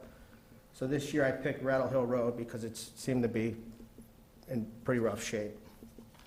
So that's done. Let's see, I participate in the Tree Warden Association, you know that already. And then I began a tree survey. Sorry, it's long. What's a tree survey? So basically what a tree survey is I go around and I count all the trees. And I bring an arborist with me so that we can kind of get an assessment of the condition of the trees. And I can kind of develop a budget off of that. So I just brought four streets tonight. I didn't want to stay here all night. So I picked Brickyard, Gilbert, Pleasant, and East Street. Brickyard, my estimate with the arborist was 14 trees need to be worked on. And then I got an estimated hours of 27 hours for those trees. And then the estimated cost is $8,500. That includes the police detail, which is kind of a requirement. So, Gilbert Road, I came up with 8 trees that need to be worked on. 16 hours estimate, cost $5,040. Pleasant Street, 13 trees, total estimated hour 25. Estimated cost $7,875. And then East Street is 20 trees, total estimated hour is 29. Estimated cost for East Street would be $9,135. It's just, we're not going to go out and do all this, but, it's for long-term planning. Let's see. So then on East Street, I just use this as an example because I broke it down a little bit more. So East Street's 2.6 miles long. There's 375 trees, public shade trees on East Street. 20 trees need to be worked on, which is about 5% of the trees on East Street. They need work. And now I'm showing off, but that equals out to $3,513 per mile. Sorry. Of the 375 trees, there's 6 were identified as ash trees, and I'll get back to that, why that's significant, the ash trees, but I'm going to jump on the grants at this point, because I only have 5 minutes. First of all, I'm not a grant writer, so I'm going to take a crack at this, and I may or may not succeed. But the grant that I'm looking at, it's called the Massachusetts Urban and Forestry Challenge Grant, and that's a 50-50 match. So anyway, the grant award totals can be anywhere from $1,000 to $30,000. It's offered through the Department of Conservation and Recreation. Must be for a specific project, tree inventory, tree planting, tree management, or a master plan. Could also go to training, etc. The intent to apply must be submitted no later than a month before the May 1st deadline, so. So you got plenty of time. Plenty. I'll start in like April. Ron, when you draft that, bounce it towards me and we'll talk. Okay, yeah, I brought the. Maybe we can. Sure. Work on it together. The hell. Okay, so that's grants. Street tree planting program, like I said, the budget's You know, it's kind of like a triage position, basically taking, you know, all the money's going to take down trees at this point, unfortunately. So I kind of did some creative thinking, and I came up with a possible idea. I got to go before the CPC tomorrow night and present my idea, so I don't know how it'll go, but it's something I stole the idea from Hatfield, and what it is it's CPC funds are used to plant trees in the historical district area, and also for like maintenance of those trees, so I'm going to present that tomorrow and see how that Good. goes. Good. Right. All right, request from Select Board. More money? No, I'm kidding. I know. No, you're not. He was doing so well. Basically, my request would be a designated area in the town hall for storage of tree warden documents, like maybe my own office. How about a file cabinet? I was like, you file can have a cabinet. Okay, file so- cabinet upstairs. Okay, so just something to kind of. Is there a keep the file documents. cabinet floating around somewhere? We can make one. Could somebody make a motion to give the tree warden a file cabinet, please? Charlie's always good at acquiring stuff, so he may just. Is there a second? I moved Second. that we acquire. I heard there is one, and there's a motion and a second. All those in favor of giving the tree warden a filing cabinet? Aye. Aye. Do you want a lock on it, Go. too? Okay, so this is Try my to make next. it a Don't grim. push your luck. My next request is an equipment locker designated for the tree warden. Equipment Basically, locker? like a locker, because there's some equipment that should go along with this position, which Such would as? which would be town-owned, but What about the highway department? a hard hat, safety vest for when I'm out there interacting with the tree crew. That won't fit in a filing cabinet? I don't, there's more, rain gear, just stuff like that may be purchased with town funds that should be kept in a locker. Wouldn't that be something you would seriously take with you and keep with you, so if you were out there? No? Yeah, but in the event that I'm no longer the tree warden, I'm saying it can Oh, kind of, well, it's like being a fireman, you turn into. Exactly. you're- You've been anointed, you're not going anywhere. All right, let's think about that one. okay, another thing I need possibly from the select board is clarification on the designated scenic roads in Southampton. I've kind of Yeah. gotten a lot of different answers from, you ask 10 people, you get 10 different answers. So I think maybe, I don't know if this would, be part of the bylaws or something, but just to get basically a list, because the regulations change quite a bit when it becomes a scenic road. Heather, correct me if I'm wrong, but those were all town meeting votes, so the town clerk would probably have those. Yeah. Ron, I can look into that for you, and I'm happy to look into finding you a storage for your gear that you will in the future acquire. Much obliged. Okay, so that's it for requests, other than, I'm just going to leave you with this. The emerald ash borer, I don't know if you guys have heard about that, but it's basically an insect that's killing the ash trees. So essentially, in 10 years from now, there might not be any ash trees left. That's how severe it is. So that's why I said, make a note on East Street, there's 6 ash trees, which is basically about, I did the math, and it's about 2% of the trees. Are those the purple traps? No, they kind of look like a white oak tree almost. No, the traps that they're using to document them, I think it's the purple traps. Yeah, what they're doing is they're trapping wasps, I guess, and Yeah. they're doing a count on that, so. So anyway, I think this is a serious issue, and perhaps you guys would want to form an ad hoc committee to kind of get our hands around it as a whole town. I can't handle this on my own, so. So anyway, that's something that you might want to consider. I did write a report on the emerald ash borer for you guys. May I approach the bench? Yes, please. You don't have to read this right now. I think we should read it into the record. Oh, man. So here's your report. Okay? It's double-spaced and everything. And I did cite my references too. Times New Roman, 12-point, double-spaced. Mrs. Ahart would be proud. Right. Thank you. And I got one for you as well. So you guys can read this, whenever, just to kind of get a good understanding of what we're up against, as far as the ash trees are concerned. Okay. And I guess the only thing I have left now is thank you, and if you have any questions. No, that was Very pretty good. comprehensive, thank you. Thank you very much. Nicely done. I just have a question. Oh, you have a question? Do we have any of these Oh, yeah, the emerald ash borer, yeah. How bad is it? Because I'm not going to read this right now, but, There's 6 on East Street.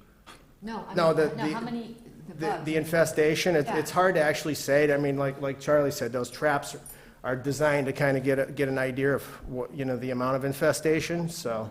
Yeah, that doesn't give you an exact number by any stretch. It just gives an indication that the infestation has reached this area.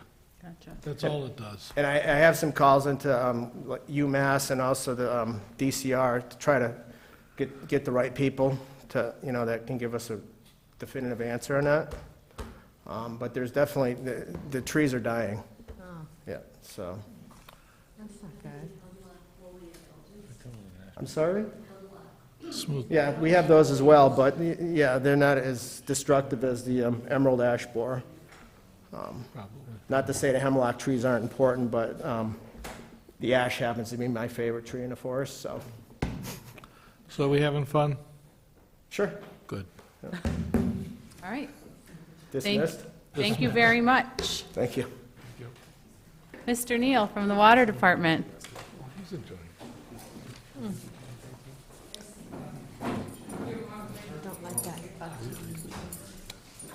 Hi, Good evening. how are you? I'm fine, and how are you? I'm good, thanks. Tom Neal, Chairman, Board of Water Commissioners, 18 Thomas Circle. Let's see, we'll start with most recent activities. Careful. We had a water main break down over on Route 10 today. 1939 pipe? 1939 pipe? They were there from 9 o'clock this morning till after 5 to Oh, get the it. age of the pipe, Oh, yeah, yes, 1939. yes. It's a legacy Just after the piece wooden of gutter. our distribution system. So that was today. One of the other activities that's going on right now is our update to our point software for billing. The guns we use to read the meters are going to be updated this Thursday, and some trial runs done. One item we found that as we were moving forward with the new point software, our data and software from the old billing system was removed from our computer at Town Hall, and we don't have an electronic copy of that.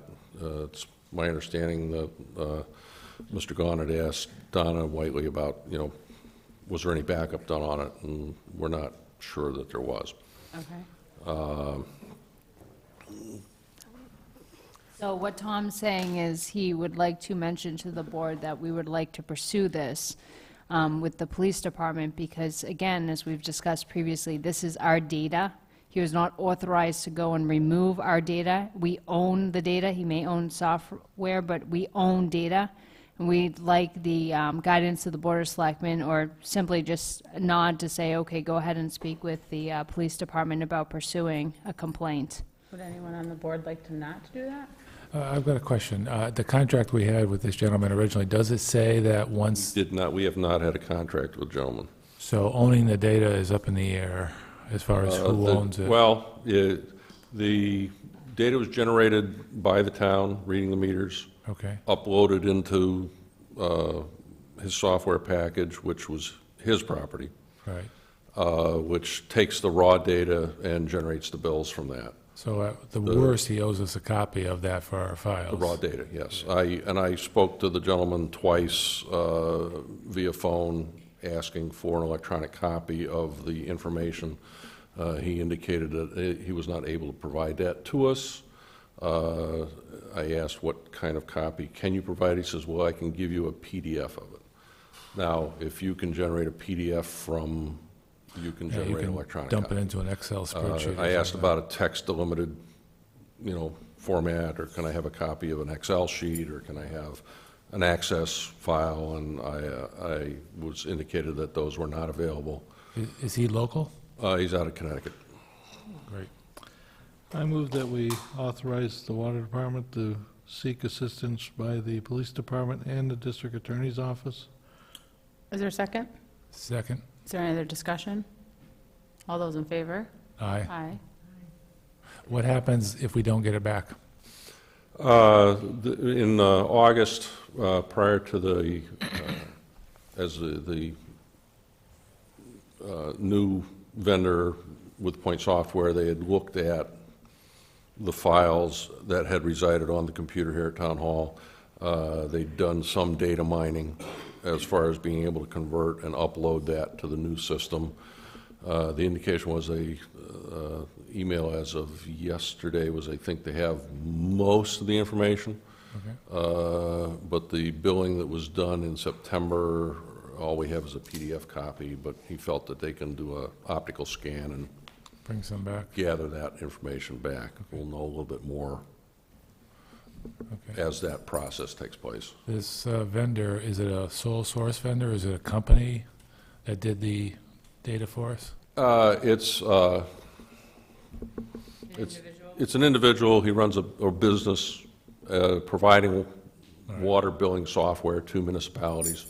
So maybe there's some backing that we can go after, or some, if it's a company, we're more likely to get them to give us what we need if we, Yeah. dog them on it, yeah.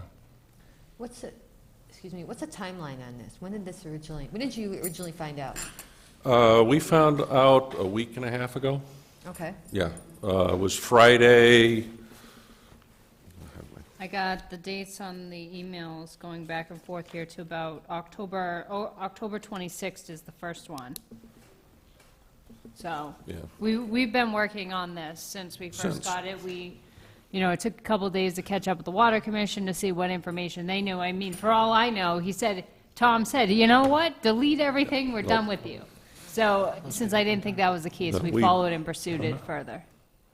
He was not given direction to delete anything. Right. Okay. Yep. That's good news. Okay, so that's that. It was a very dry year this year. On May 12th, we started taking water from Easthampton to augment our supply. At the time, with the dry weather, we were just about holding tank level. We weren't gaining on it. We weren't losing, but we weren't gaining as we were pumping. We ran that through the billing cycle in September, and after the read, went back onto town water for the entire community from the well at Glendale. We are in the process of looking at hiring a consultant to assist with the master plan. The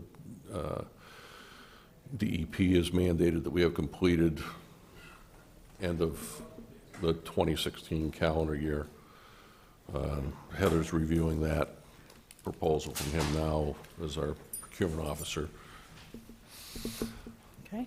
So we can move forward with that project. That includes a review of our current system, projecting future requirements, looking at possible alternate sources for additional water. Right now, we're at, our average daily permitted withdrawal is 0.36 million gallons a day, and our average over the last couple of years is 0.34. We're within a 200,000 gallon or 20,000 gallon daily usage, which puts us right at our maximum withdrawal.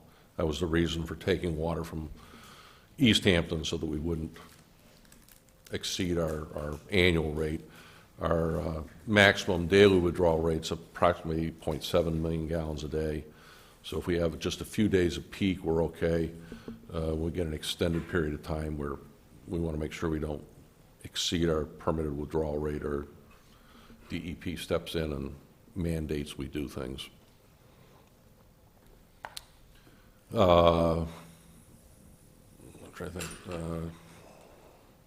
The last meeting we had discussions in general about is there going to be a need for mandatory water restrictions next season. The voluntary water restrictions we asked for this year didn't have much of an impact on usage. So going Maybe a forward next different year. conversation next year. It's an additional conversation. We got to look at it and analyze it and see is, you know, we're in the business to provide water for our customers in town. I think most people would like to drink water rather than sprinkle the ground with it. Fair enough. And that's the most recent stuff that's been going on. Any other questions or? Concerns? Sure. Feel free to go to the microphone.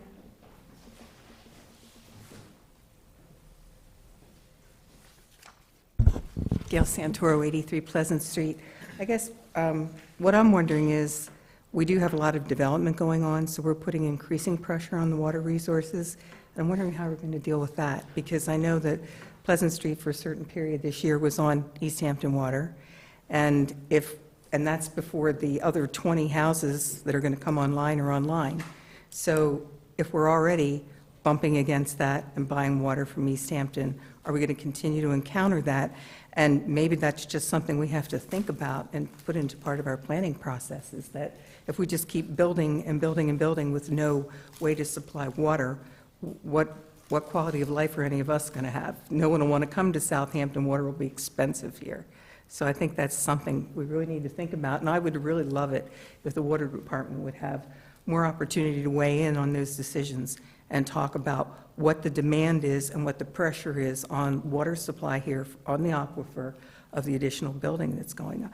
I mean, I'm in a new house. I mean, I understand that. But we can't just continue to grant every development without thinking about pressure on school, pressure on EM services, pressure on police, and really pressure on water, because I think that's pretty important. So thanks for the work you're doing. Have you had conversations, I'm sure you have, about what to do about it? We've looked at we're looking at alternatives, and that'll be part of the master plan. Again, our current tie-in with Easthampton is we're relying on the water pressure in their system to supply water to the portion of town it can. There's a hydraulic gradient between Southampton. We have a higher water pressure in our system than Easthampton does, so we can only handle about a third of the town with the water pressure from Easthampton. An alternative there is to add a pumping station in on Southampton's side of the line and have a electrically driven pump there to increase the water pressure to supply more volume and pressure throughout our entire system. We've not gotten pricing on that directly. There was a Pioneer Valley Planning Commission that looked at an option of water sharing amongst municipalities, and they had a rough number of around $500,000 to do that. Okay. Charlie? I'm no engineer or anything like that. The water transmission line that comes through Holyoke to us, that's a gravity feed to our system? That is a gravity feed. The two, I think they're 20-inch lines that come down from the reservoir to Holyoke. It's untreated water. It's raw water. And we have not taken water from that in the last 7, 8 years at least. But we established a chlorinator station on Gilbert Road and one on Pequot. We had those, and it cost more money to use the water from there than it did and do the chlorination than it did just to pump the water at the time from the Glendale well. So they're sitting dormant? They are sitting dormant, and the line is disconnected from the line at Pequot, because when we had the TC hits last year, which triggered a requirement to chlorinate water in town now at the source, at the well. One of the source, we were having leakage through the valves, the check valves, the backflow preventer. Well, it's check valves, it's not a backflow preventer. At that point, so we disconnected it so that we eliminated what we felt was the source of the total coliform bacteria hits we were getting. And the TCE was high in the Pequot area from the beginning. And another alternative source, we had discussion with Holyoke about purchasing finished water from the town of Holyoke over in that direction. The problem with that is Holyoke fluoridates their water. So there's fluoride in the water, and That's a certainly whole have other to, political issue. you would have to go through the board, yeah, with Board of Health, and have to. We have no mating system between Westfield and Southampton. There is no mating system, there's no direct connection between Westfield. That's another alternative out towards the ponds area there. Just a thought. Yep, Just those trying- are the three quick ones. The other, another alternative, over by Pequot back in the late 60s, there was actually another well drilled there. Yeah, but that's not gonna. But that was the area where I took an active part in the TC investigation years ago. well, there's TC, and then there's the total coliform, so those are two different Right. things that we were talking about, yes, but that was out there. The data we have from the original well, when that occurred, we did pumping tests on the well, because it wasn't put into service yet. It's a hole in the ground, there's no pump in it. There was never any TC detected in it or the monitoring wells that were around our well at that point in time. So it's Yeah, but an the option. potential was there. That once Potential's you there. start drawing down, Yep, the material would have redirected its flow. yep. And so, you know, the Easthampton with a pumping station, I will say we don't get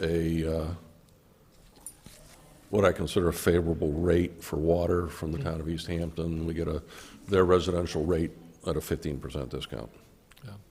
So we could not afford to supply the entire town with it and then maintain the infrastructure. Thank you. Any other questions for Mr. Neal? All right. Thank you very much. Thank you Appreciate so it. much. And we have the Parks Commission. Where could they be?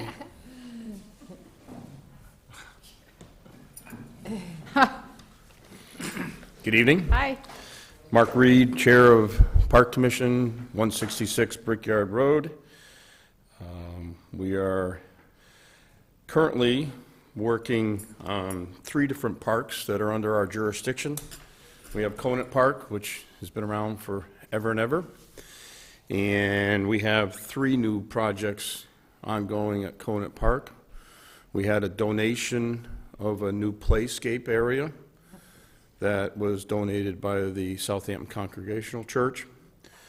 And at the special town meeting, funds were granted from CPA to install it and construct the base and fencing around it. So that'll be a project that's going to be ongoing next spring. It's going to go near the tennis courts and on the pavilion side of the park. Also working with SYAA to do a major project to revamp the fields, the ball diamonds, Little League diamonds and so forth. That also was funded at town meeting through CPA funds. So that's going to be an ongoing project, probably, in my mind, maybe a year or 2 project. Have to be done in phases because we want to keep the park going at the same time as the improvements done to it. And then the newest project that's just come on board is that I met with the Lions Club last night because the Lions Club built and donated the pavilion to the town. The roof is leaking. It needs to be repaired and replaced, so that we need to come up with funds to replace the roof on the pavilion before it's destroyed. So that, again, I'll probably be working with, or the Park Commission will be working with CPA to see if we can get funds to repair the roof of the pavilion. This year is the first year that Labrie Field has been in operation. Again, we have been working with SYAA and Hampshire United, which is a soccer league. And we've been working great with the 2 groups and the use of the field. It's been used quite a bit. We have some growing pains and some transition pains with it that we're all working out that so far I think will be fine.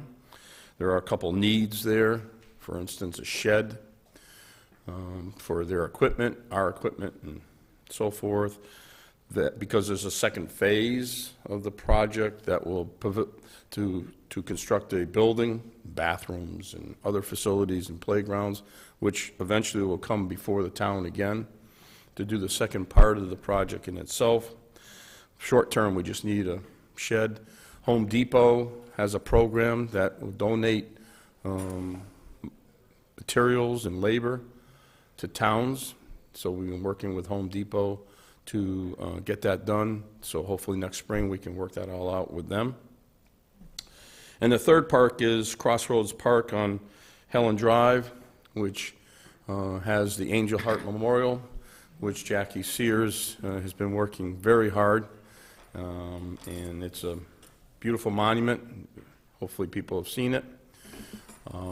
And we will have the next phase of that coming up next year to do walkways and some other plantings that are needed to finish that project. And that is also a CPA-funded project that we still have funds to do that with. A lot going on. So yes, there's a lot going on. We do have a full board. We've got a 5-member board, so that we've got some good members and things are working right along. Our budget is like every other budget in town. We don't have one.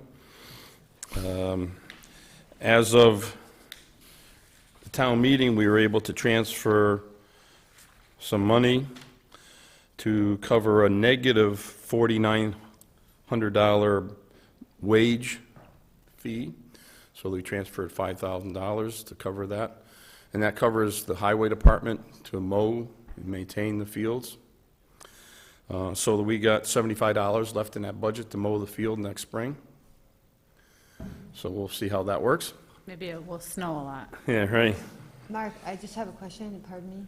Yep. Is the SYA going to help with the mowing, I mean, with their fees? Are they going to contribute anything towards? Yes, that's part of what we are starting to collect is user fees, both from SYAA and Hampshire United or anyone else that wants to use the fields.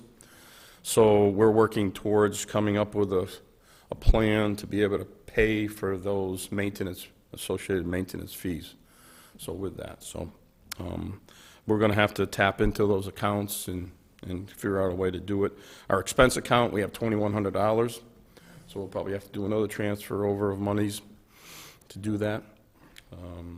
So we, like I said, with Labrie Field, no one really had a full concept of what was going to be needed to maintain and mow that field on an ongoing basis. There's also setup of the fields, liming, cleaning, grading the fields to get them ready for games and so forth.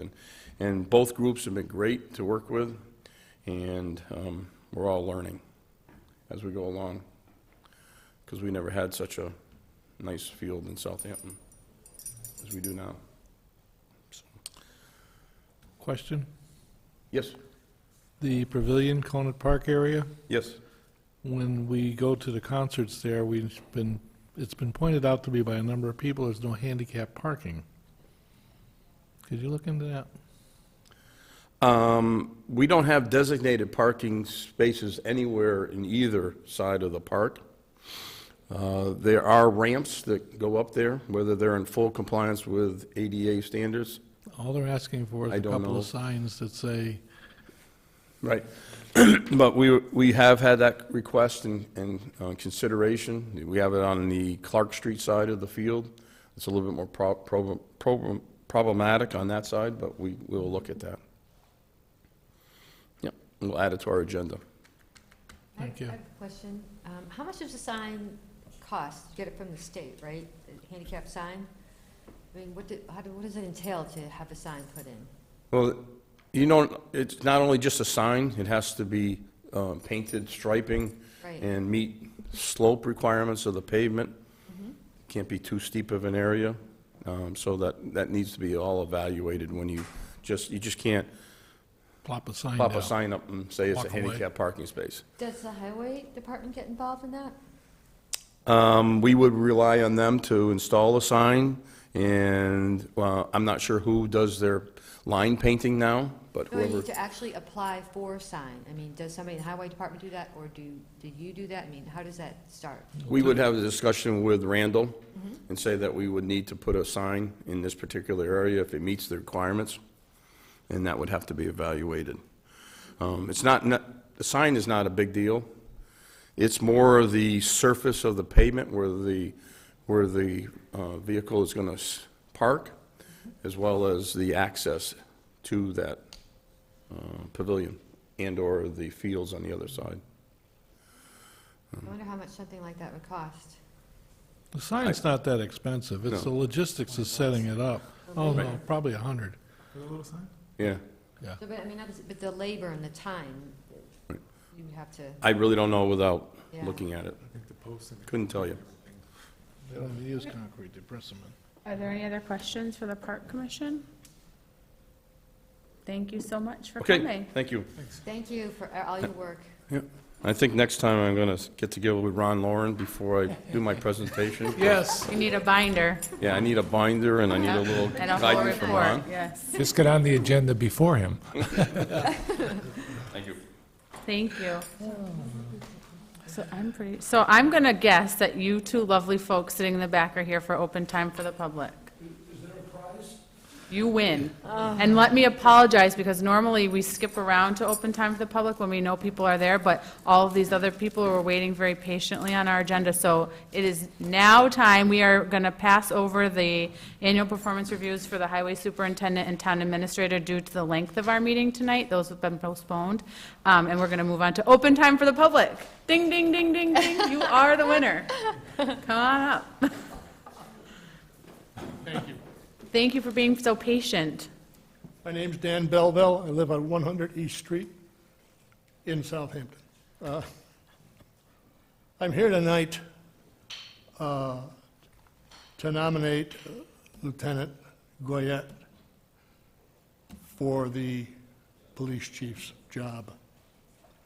I have a small synopsis of why I think he should be nominated.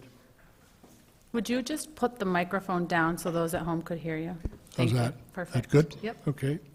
In 1989, he joined the force. 1996, he was promoted to sergeant. In 1999, he was promoted to lieutenant. That gives him 7 years as a patrolman and 19 years of command experience, for a total of 26 years total in the force. During his rise through the ranks, he's always shown exemplary service. He's always available to anybody who needs him. He knows the geography. He knows the people. He also knows of existing problems between the police department and the community, and incidentally, he does live in the community. If he were promoted, he doesn't need a honeymoon period. He picks up the ball and runs with it immediately. All he really needs to do is walk down the hall. You never see the department, or seldom see the department, in large black print and negatory comments that you see in towns that surround us. And that's because of leadership, a training, and a good force. All of that we have.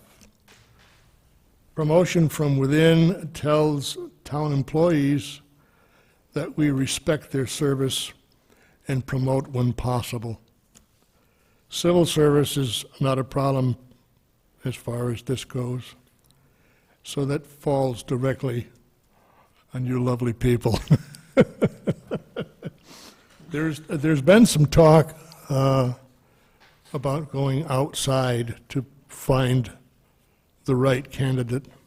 We have the right candidate. You're not going to find him outside. I look forward to seeing him promoted, and I hope you folks can see that as well.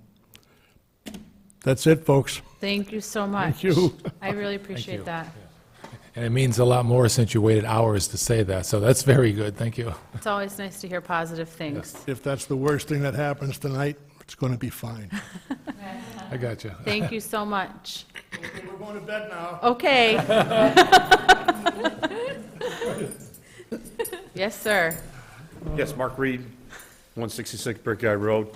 Didn't know that the Belvilles were going to be here to make that presentation, but I feel strongly that Officer or Lieutenant Guyette would make a great chief, and I believe that it would be in the best interest of the town to appoint him as police chief.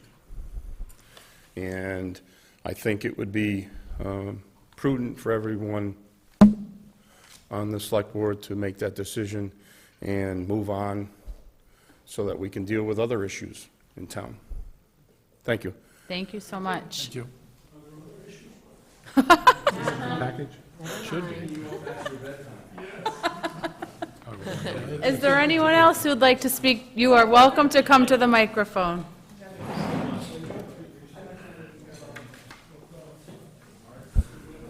Gail Santoro, 83 Pleasant Street. I'm not sure if this is the right place for this because I see that you have acceptance of Nicholas Lane later on. But I just wanted to say that I don't understand who takes care of the property on either side of the road after we accept it, because there are trees, there are invasive vines coming onto my property. There's still an existing sediment barrier, you know, the black plastic. Oh, silt fence, yeah. Silt fence, yes, thank you. And then on the other side of that silt fence is about a 1.5-foot pile of leaves and debris being held back. And so I'm just wondering what happens when that silt fence comes down. Who takes care of that property? Who's responsible for the trees that are fighting for their lives against the invasives over there that have been planted? Do we take that on? And I don't know the answer to that. I was hoping Mark would still be here, because maybe he does. Right. I don't know the answer to your question, but it certainly is a good Yeah, I don't know if question. acceptance of the road is this, and it becomes a road, do we then own 15 feet on either side of it like Right. we do on the public roads? Gentlemen, do you know the answer to that question? Well, once we accept the property, Then it's our it's our responsibility. property. Okay. Okay, so once you accept the road, you get the things on either side of it. I don't know, I want to check with Randall on that, because maybe there was a stipulation, and if there's not a stipulation going forward, darn it, there should be, when he reviews it, that it's all clean and ready to go. Yeah, I mean, I Because have that's some gonna runoff cost- issues and things that I've been trying to address with Mark Reed and with the developer, but they'll come back to the town if they aren't resolved at some point, Right. and I don't want to do that, so. Part of the dilemma is the town's already voted at town meeting to accept it. So we're basically being instructed by town meeting to sign off Well, on maybe it. at the town meetings it would be good, and I'll try to make sure that that happens, that we inform the citizens Right. of what they're taking on. Because I know at that meeting, they said Randall had gone and inspected it and certified that it was done according to specs. Yeah. But I'm pretty sure from conversations I've had with him and his department, they didn't say, oh, wow, it'd be real easy for us to keep up with this additional roadway Well, that we're putting in Right. and Yeah. accepting. My guess is if that would have came up during town meeting, it wouldn't have got voted in. It would have said, clean it up first and come back. Yeah, well, the problem I've had is, you know, you go to the planning board, they send you back the developer, you know, it's just like a big runaround, and then nothing gets done. And then as an adjacent property owner, I have to either live with it or, you know, move somewhere else. Yeah. So I've advised people on the other side maybe to fight a little harder, but also to get the attention of the BOS and the planning board that we really need to look at these things. Right. It's not rocket science. It's not going to hurt a builder to slow down and do something properly and take care of it, make sure it's done right before they move on. But I really resent somebody making $1 million and then dumping, you know, a $30,000 maintenance project on our town, because we Right. just don't have the money. Even, we just heard the water department say, he was talking about some pretty pricey alternatives. And when we face those, we should think about, when we're approving new property, what are the consequences? It's not about keeping people from living here at all. It's about, let's have a sensible plan so that the town doesn't become unlivable. Right. Right. All right, thanks for your time. I Thank think you we so should much. go back to Randall and have Heather find out from Randall what they're going to do with all that. Yeah, the developer should. Maybe he has a plan to do it, or maybe he has something, an agreement with the developer, but let's find out. He should. Shouldn't leave it like that. Yeah, we've been, you know, just strung along by the developer and actually some of his friends in town about this issue. Yeah, but you're right.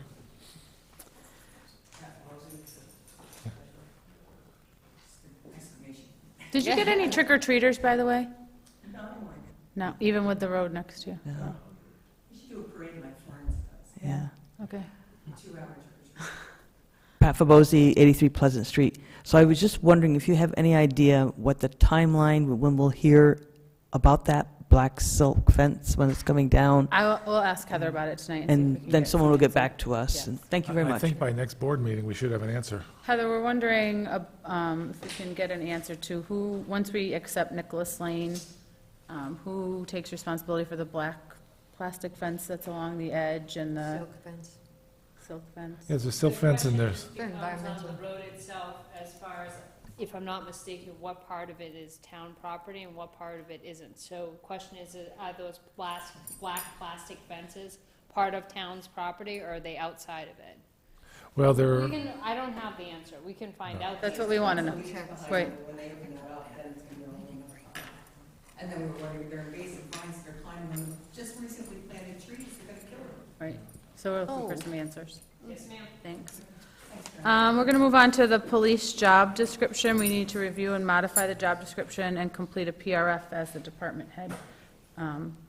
So Charlie asked that we put this on the agenda. Everybody has received the posting information minus the job description. And based on the information at hand, how do you want to proceed? Also, we can come up to an agreement on a job description tonight, or we can do that at another meeting. I would suggest that we task Charlie and Heather with this to put one together and send to us as a board for review, rather than hashing that out in the middle of a meeting. It seems counterproductive.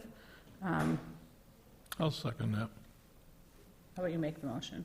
that I made the motion. And how about, I'll second it. thanks. Is there any other discussion? So the motion at this point is to have Heather and Charlie draft a job description for the police chief to be dispersed to the Board of Selectmen for review and input. What about the posting of the position? Can we move forward with that? Well, you need a job description to post with the PRF, so It's got to go through the PQB. it has to go through the PQB and all of that. Yeah. But I'm not opposed to putting the form together, you and Heather, and filling it out and submitting it all together. Okay, good. There's a motion on the floor and a second. Is there any other discussion, Liz? Nope, I got nothing. All those in favor? Aye. What else can we do quick? Let's see, so I'm going to pass over the job description revisions and requests of rescoring for the town administrator and town accountant due to the time of the evening. We have the Green Communities Program. How does the board wish to proceed with this? Do you want to create a committee? Do you want, what do you want to do? Do you want to pass over it? Do you want to talk Well, about it? I Do you want to be think green, purple, blue, red? I think she's been here too long. I think the presentation at the retreat was excellent. It didn't seem like the barriers were that great, and the ability to come up with 125,000 or whatever the number was, at least for year one, potential was there. And if I remember correctly, it takes a little work from Heather and maybe some assistance from somebody else, but it was very doable. Am I remembering that right, Heather? Yeah, just to clarify, John, because people at home are going to say, what do you mean we're paying 125,000? No, we're not paying. What John's saying is that by doing and getting on board with the program by next October, we would be eligible in the first year for $125,000 approximately worth of funds in order to do energy improvements, whether that's changing light bulbs to LED, whether that's, additional problems like the insulation we may have with other energy efficient things throughout the community, things like that. In the following year, after we use the first fund in the first plan, it would actually increase to double that. So there is a lot of funds out there available. There are 5 simple steps. 2 of them require the planning board and zoning bylaw changes. 1 requires a letter from an attorney. 1 requires use of the technical assistance fund from Pioneer Valley Planning Commission to write a 20% reduction plan over the course of 5 years. And the last one, which I always laugh at, is the adoption of the commitment to purchase energy-efficient vehicles, fuel-efficient vehicles. However, police, fire, and highway are exempt. So since we don't have any other vehicles, unless, they get an ATV vehicle or something of the sorts, nothing else qualifies, and therefore we're already in compliance. I wish I had a memory like that. She had it right down. Yep. So we can So do how it. would you like to proceed?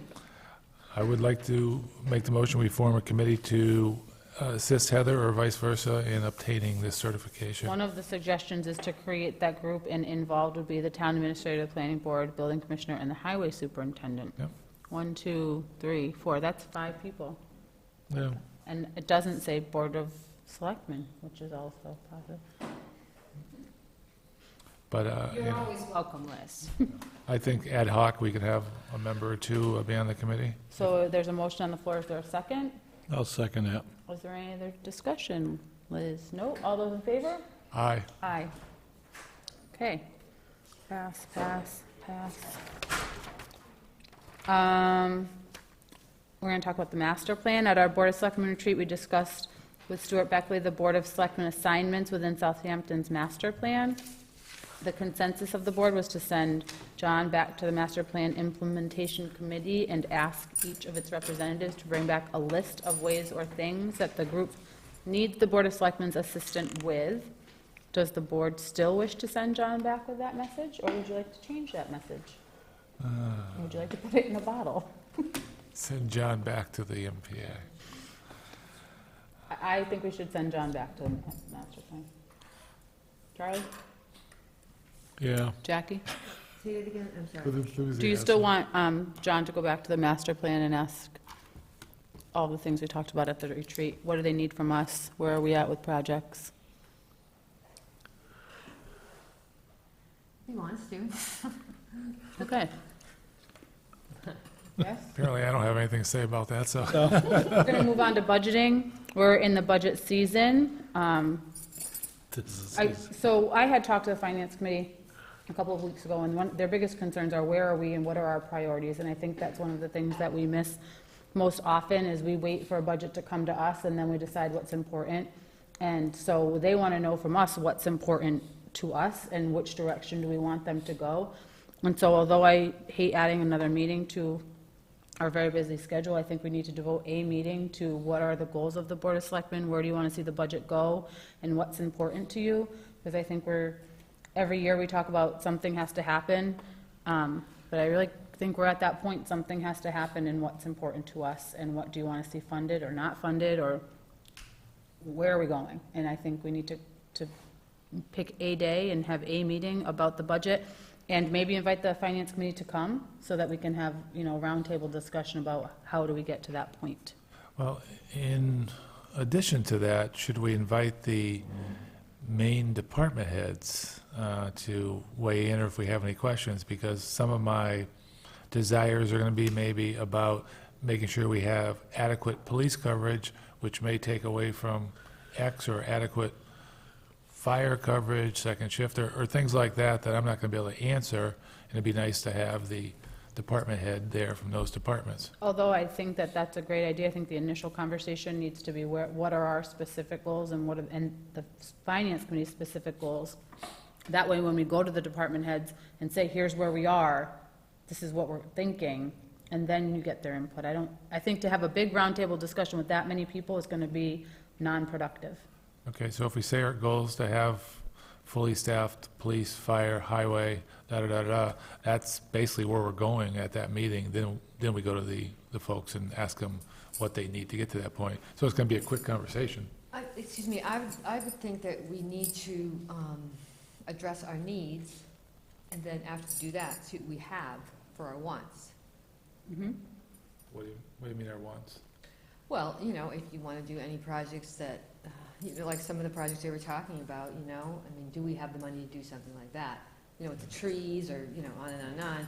But, really address what we need to pay, support. Yep. Safety issues first and foremost. Well, that's why I think that a conversation with the finance committee and the Board of Selectmen is most important first, because what you think is important, we need to act on behalf of the town. So what Jackie thinks is important, what I think is important, what John thinks is important, they could all be very different things. I say staffing the police department is one of the most important things. Making sure that Randall is funded is one of the most important things. But as I go through and I watch the school, their net school spending is inclusive of mowing. And so tell me how mowing counts towards educating a child. It doesn't. And so, for me, that's kind of important. I want to know that the money we're giving to the school and is associated with that net school spending is money that's actually spent on a child. I don't want to be the third lowest per pupil expenditure in the state. That's very sad to me. And so, for me, that's important. So I think as a board, we need to come together and figure out what are our goals, what's important, and give that information to the finance committee so they can work with it before you have a conversation with everybody together. Yeah, that's a good idea. I mean, I don't have a problem with that, but I think all our goals are going to be exactly the same, and it's going to be all the departments. We want them all fully staffed, we want education, and, I mean, there'll be a short meeting, and that's fine. It might not be. Well, I don't think we know enough about the department's needs we're going to be So I think something in the wind. when I've talked to other communities, what they've generally done is they do it a couple different ways. So one way, and we've talked about it previously, is the goal-driven budget. So it's a notion of, these are our top 3 priorities, get these things funded, and then with the rest of the money you have, figure out what you can fund from everything else. That's easy. Like, if you said, tomorrow I want a fully staffed police department, full-time, what have you, that's not a problem. I sit down with Goyette, we sit there, we look at the numbers, we figure out how much it costs, training, everything else, and we have the number to you the next day. It's a piece of cake to find that answer. Yep. The problem becomes, when you go that direction, is now you say we have $100 and I've spent 90 on these 3 things, you only have 10 left. That's where the difficult decisions become. That's option 1. Option 2 is you say, okay, well, we want to fund, here's our priorities. These are the things that should be funded first, so similar to that, and then these are the things we'd like to fund if we have enough money. So that's the Jackie's version of, the needs and then the wants. So that's also possible. If I were to give an opinion on how this first meeting would go, I would say it just needs to be the board. You guys need to figure out what each of you brings to the table, what each of you wants, and what you want as a whole. How does that align with the master plan? How does that align with the town's needs and the town's wants and future planning? Then you pull in the finance committee, because the finance committees, honestly, whatever they want for the town, that's not the Board of Selectmen. The Board of Selectmen sets the policy and sets the direction for the town. You represent the people on the direction of what's needed for the town. Finance committee looks at the numbers and makes sure things are fiscally spent responsibly. They don't have policy direction that the Board of Selectmen has. They're not supposed to. They're supposed to be an advisory board. They're supposed to say, hey, I know you want to do that. You don't have enough money to do that. That's their role.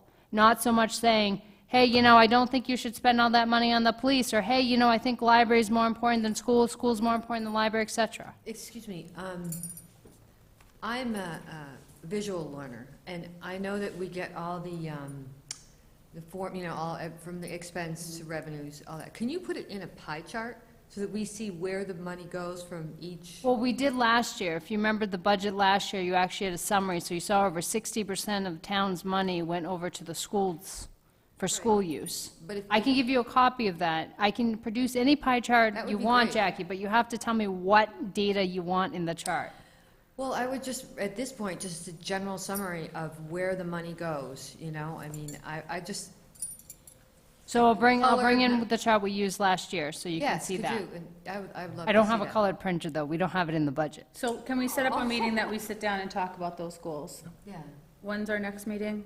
2 weeks, 17th November, Tuesday, 6 o'clock, unless 6:30 is more desirable. Again, I don't think it's going to be more than an hour meeting Well, based on that's either the of next those meeting, scenarios. and you're already going to have my performance review and Randall's So performance can we review. have it on an off week? That's what I'm thinking, yeah, Can we have it on an off week, please? just for that. Next You, week? whatever floats Can we the have it board's next boat, week? you just have to tell me when. Let's check. And the next question is, do you want it on TV, or do you want it more as an opportunity where you guys sit around a table and chat, and we report back like we did this evening on the Board of Selectmen retreat? So what other towns call it is they call it a working meeting. I think we need to have a And one of the working meeting. policies they have is, the public's always invited because it's an open meeting. However, they specifically specified that they will not be taking public comment at that time. I think we should have a working meeting. Maybe not on a Tuesday. I would say next Tuesday's fine with me, but, That's fine. Wednesdays, it's Veterans Day, so I don't know if anybody has plans. Tuesday the 10th, yeah. Okay. 6:30. I won't be here. Okay. All right. Do we want a time when everyone can come? Would be nice. When can you come, Charlie? Not on Tuesday. Not that one particular And you day. said no Wednesday? Wednesday's Veterans Day next week. Monday is fine. Monday's not fine. Monday's not good. Thursday's fine. Thursday's PQB, I have it on the calendar with me right now. What time? 6. No. If you wanted to meet at 7 on Thursday. Well, if it's a working meeting, John, we could probably bring our dinners. If you wanted to meet at 7 on Boy. Thursday, that would be okay. I You could can actually eat something good. 7 on Thursday, Well, hate to say, but it's open. Charlie? Sure. September the 12th? And we'll let Shannon know in the event that she wants to even be on speaker. I have to check with my calendar. I didn't bring my calendar with me. Okay, can you check and get back to us tentatively Thursday at 7, but I'll Jackie's call got to check. Heather tomorrow. Now, is Shannon officially out? No. Or she's not here today? She's not out. What do you mean by out? Well, I know if she had her baby and she's, She's bedridden. okay. So, she may or may not be here. It'd be nice if everybody was here. Okay, so Jackie will get back to us. Cable ascertainment, Charlie. We are going into negotiations with the cable company on their contracts with us. I'd like authorization by the board that myself and Heather move forward with this. And it looks like if we can get the services of Bill August, to help with the negotiations. He's the one that did Easthampton. It'd probably be a positive move. We gotta do this sooner rather than later. So, and I don't mind if Heather doesn't mind. And we believe we can pay for it out of PEG access funds. So money that's put aside, the only thing you can spend it on is cable-related programming. Yeah. Is there a motion? I make the motion. Is there a second? Second.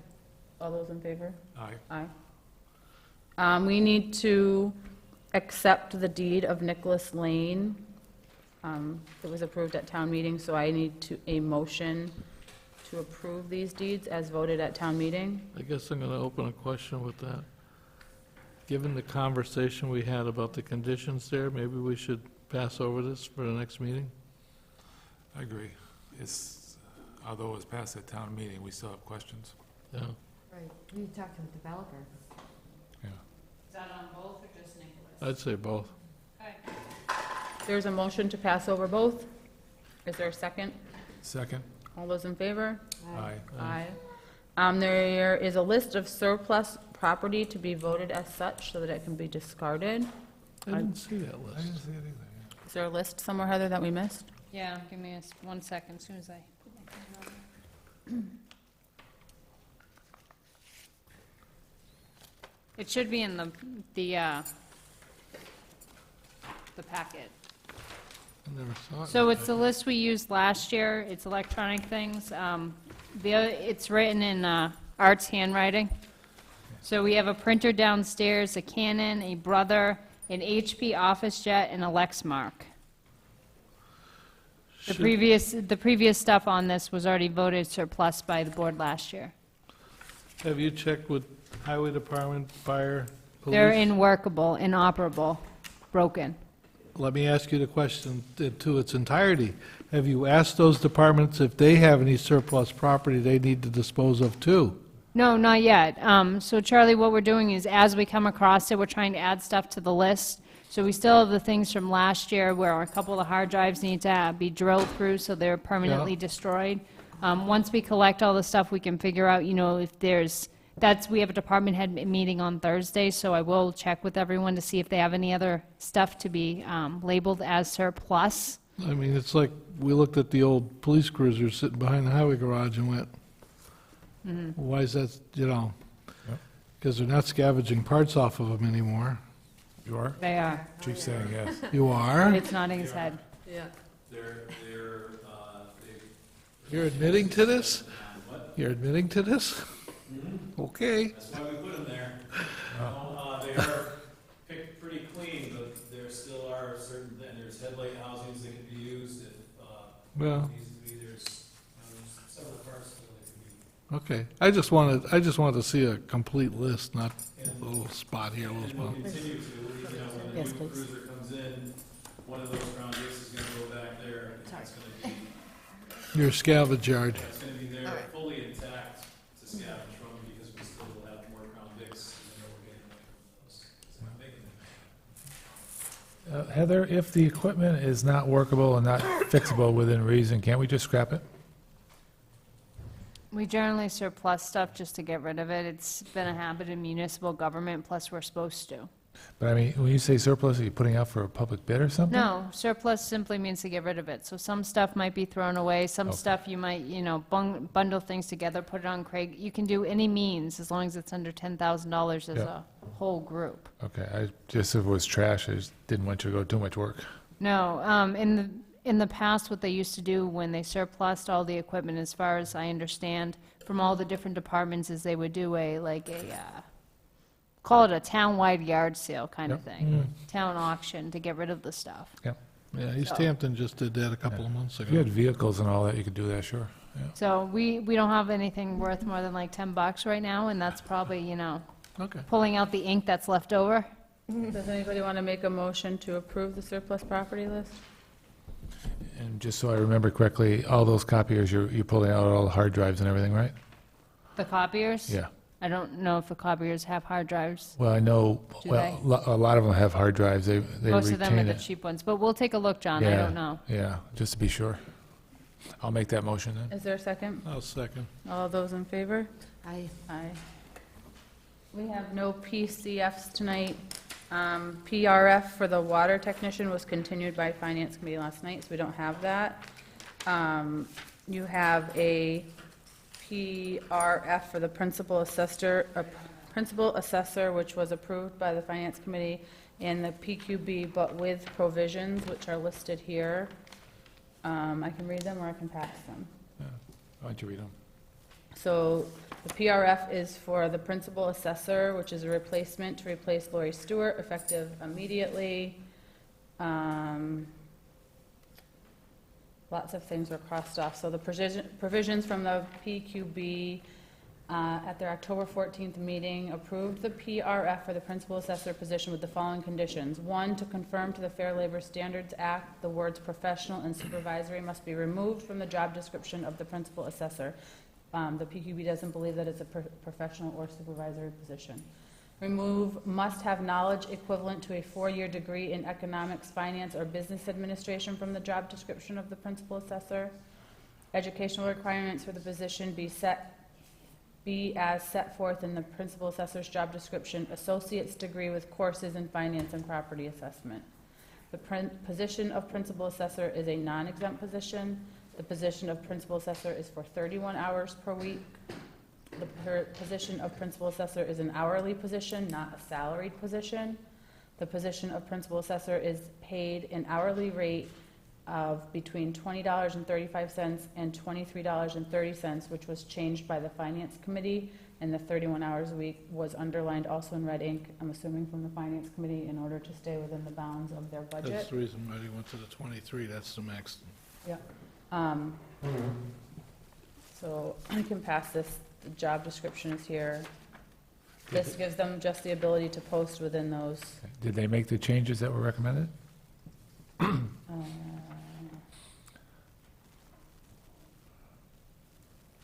So I think they voted on the recommended changes. Who voted on the recommended I changes? believe PPB and FinCom. Yes, but the voted Board of on them. Assessors, I don't think has made the changes to what you're asking, because I don't Correct. think they've gotten, They haven't gotten the paperwork. right. Okay, So we so, need to do that. so what can we do if they haven't made the changes? They can't post, we can't post what they gave us. Excuse me, if it's incorrect. But if we approve it. You could approve it with the these modifications. conditions. Okay, there we go. Or you can send it back to the Board of Assessors with those changes and approve based on the fact that they've made the changes. I see your point, you can say, you can post it, but only if you make these changes, but how do you know they made the changes? Yep. If they post it. And I think it creates a lot more of an issue. On the other hand, this is something that needs to be done. Actually, there's nobody in the office at all.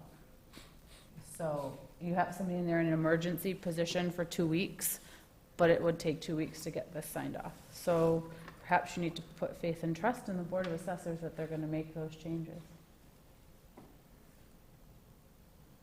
Is there a way, and don't give me the evil eye, tasks our town administrator that before it physically gets posted, that the changes are made if we vote on it now?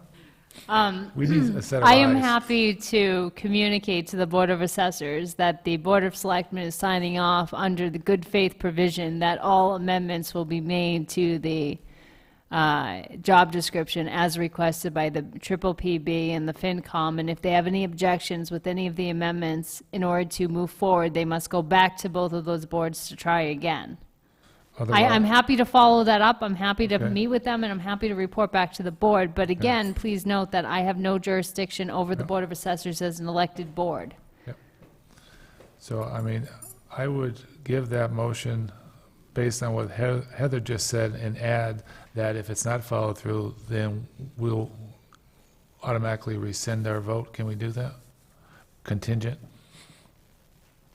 Well, John, it's the Board of Selectmen. The Board of Selectmen can proceed however they wish. That's not- However, the question comes down to what is the authority of doing such? And that's something that always comes down to, well, it depends until it's challenged. Well, the problem is, we've had issues in this area before, and if it goes up incorrectly, we're gonna have a lot more issues. And So we're can you gonna- sign based, and the contingency, sign it based on the changes recommended by the PQB and the Finance Committee, as well as a copy of the posting forwarded to the Board of Selectmen? Then you can compare the changes. Yeah, what happens if no changes are made? Then you don't sign off on the paperwork of the person that they hired. Okay, I just want to make sure it's done right. That the PQB and the Finance Committee did their job. I want to make sure that it goes through as they amended it. So, can you capture that in a motion, Heather? Someone's gonna have to repeat it, A motion to sign the PRF for the principal assessor position contingent on the changes recommended by the PQB and the Finance Committee are made, with a copy of the posting forwarded to the Board of Selectmen for, checking is not the right word, but verification. And these changes have to be made before it's posted.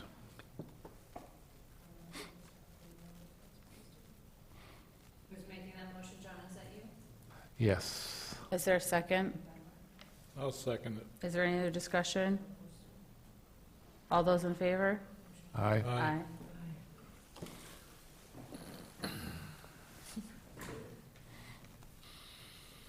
And just to let you know, Liz, I spoke with Paul, our camera gentleman, about 2 seconds ago, and he said that we have till a little bit before 9 before we have to switch video, because it's only a 3-hour tape, so if you guys can pull this off in like 12 minutes, he would be eternally grateful. Can I have the payout for, what do I call him, Mr. Silvernail?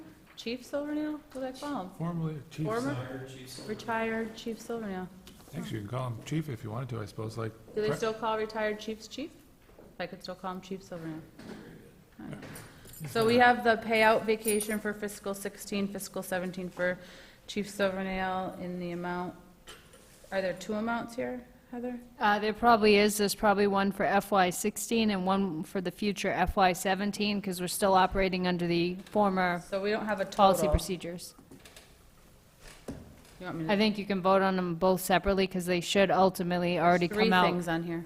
Okay, there might be. So there's fiscal 16 unused vacation in the amount of $7,977.20.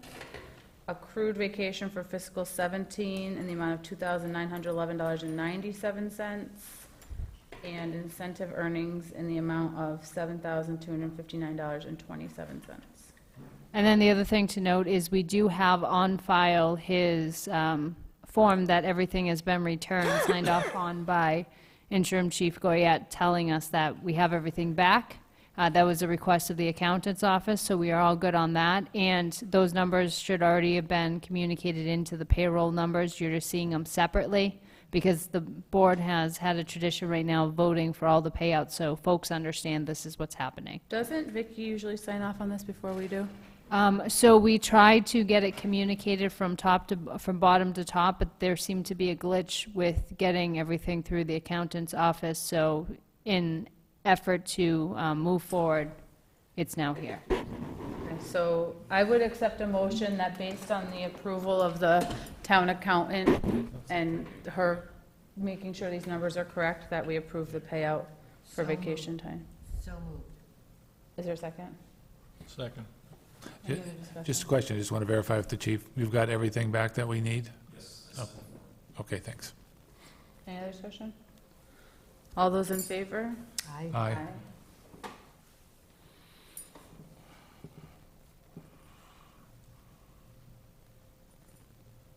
Is today the 3rd? Mm-hmm. Yes, it is.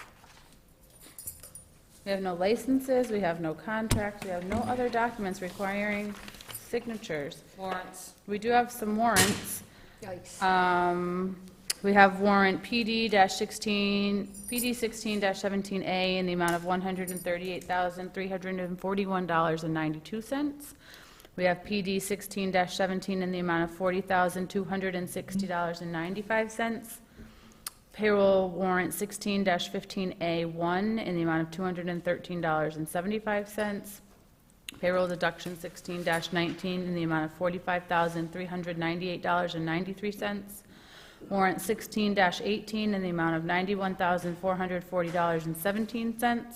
Warrant 16-20A in the amount of $2,185.78. And payroll 16-19 in the amount of $247,598.68. Is there a motion? I move to accept. Is there a second? Anybody? I moved it, I can't second it. You second? I made the motion. Oh, I did too. All right, somebody say second. You Really? can have it, Charlie. All right, I'll second it. All those in favor? Aye. Aye.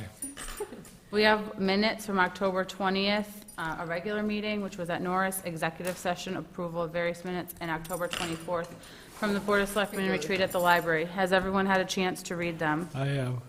Would anyone like to make a motion to approve them? I'll make the motion. Would anyone like to second the motion to approve the minutes? I'll second. Any other Third. discussion? All those in favor of approving the minutes? Aye. Aye. I'm going to abstain because I did not read them yet. Our next meeting is November 17th at 6 or 6:30? 6. John, you okay with that? Sure. 6 o'clock on November 17th.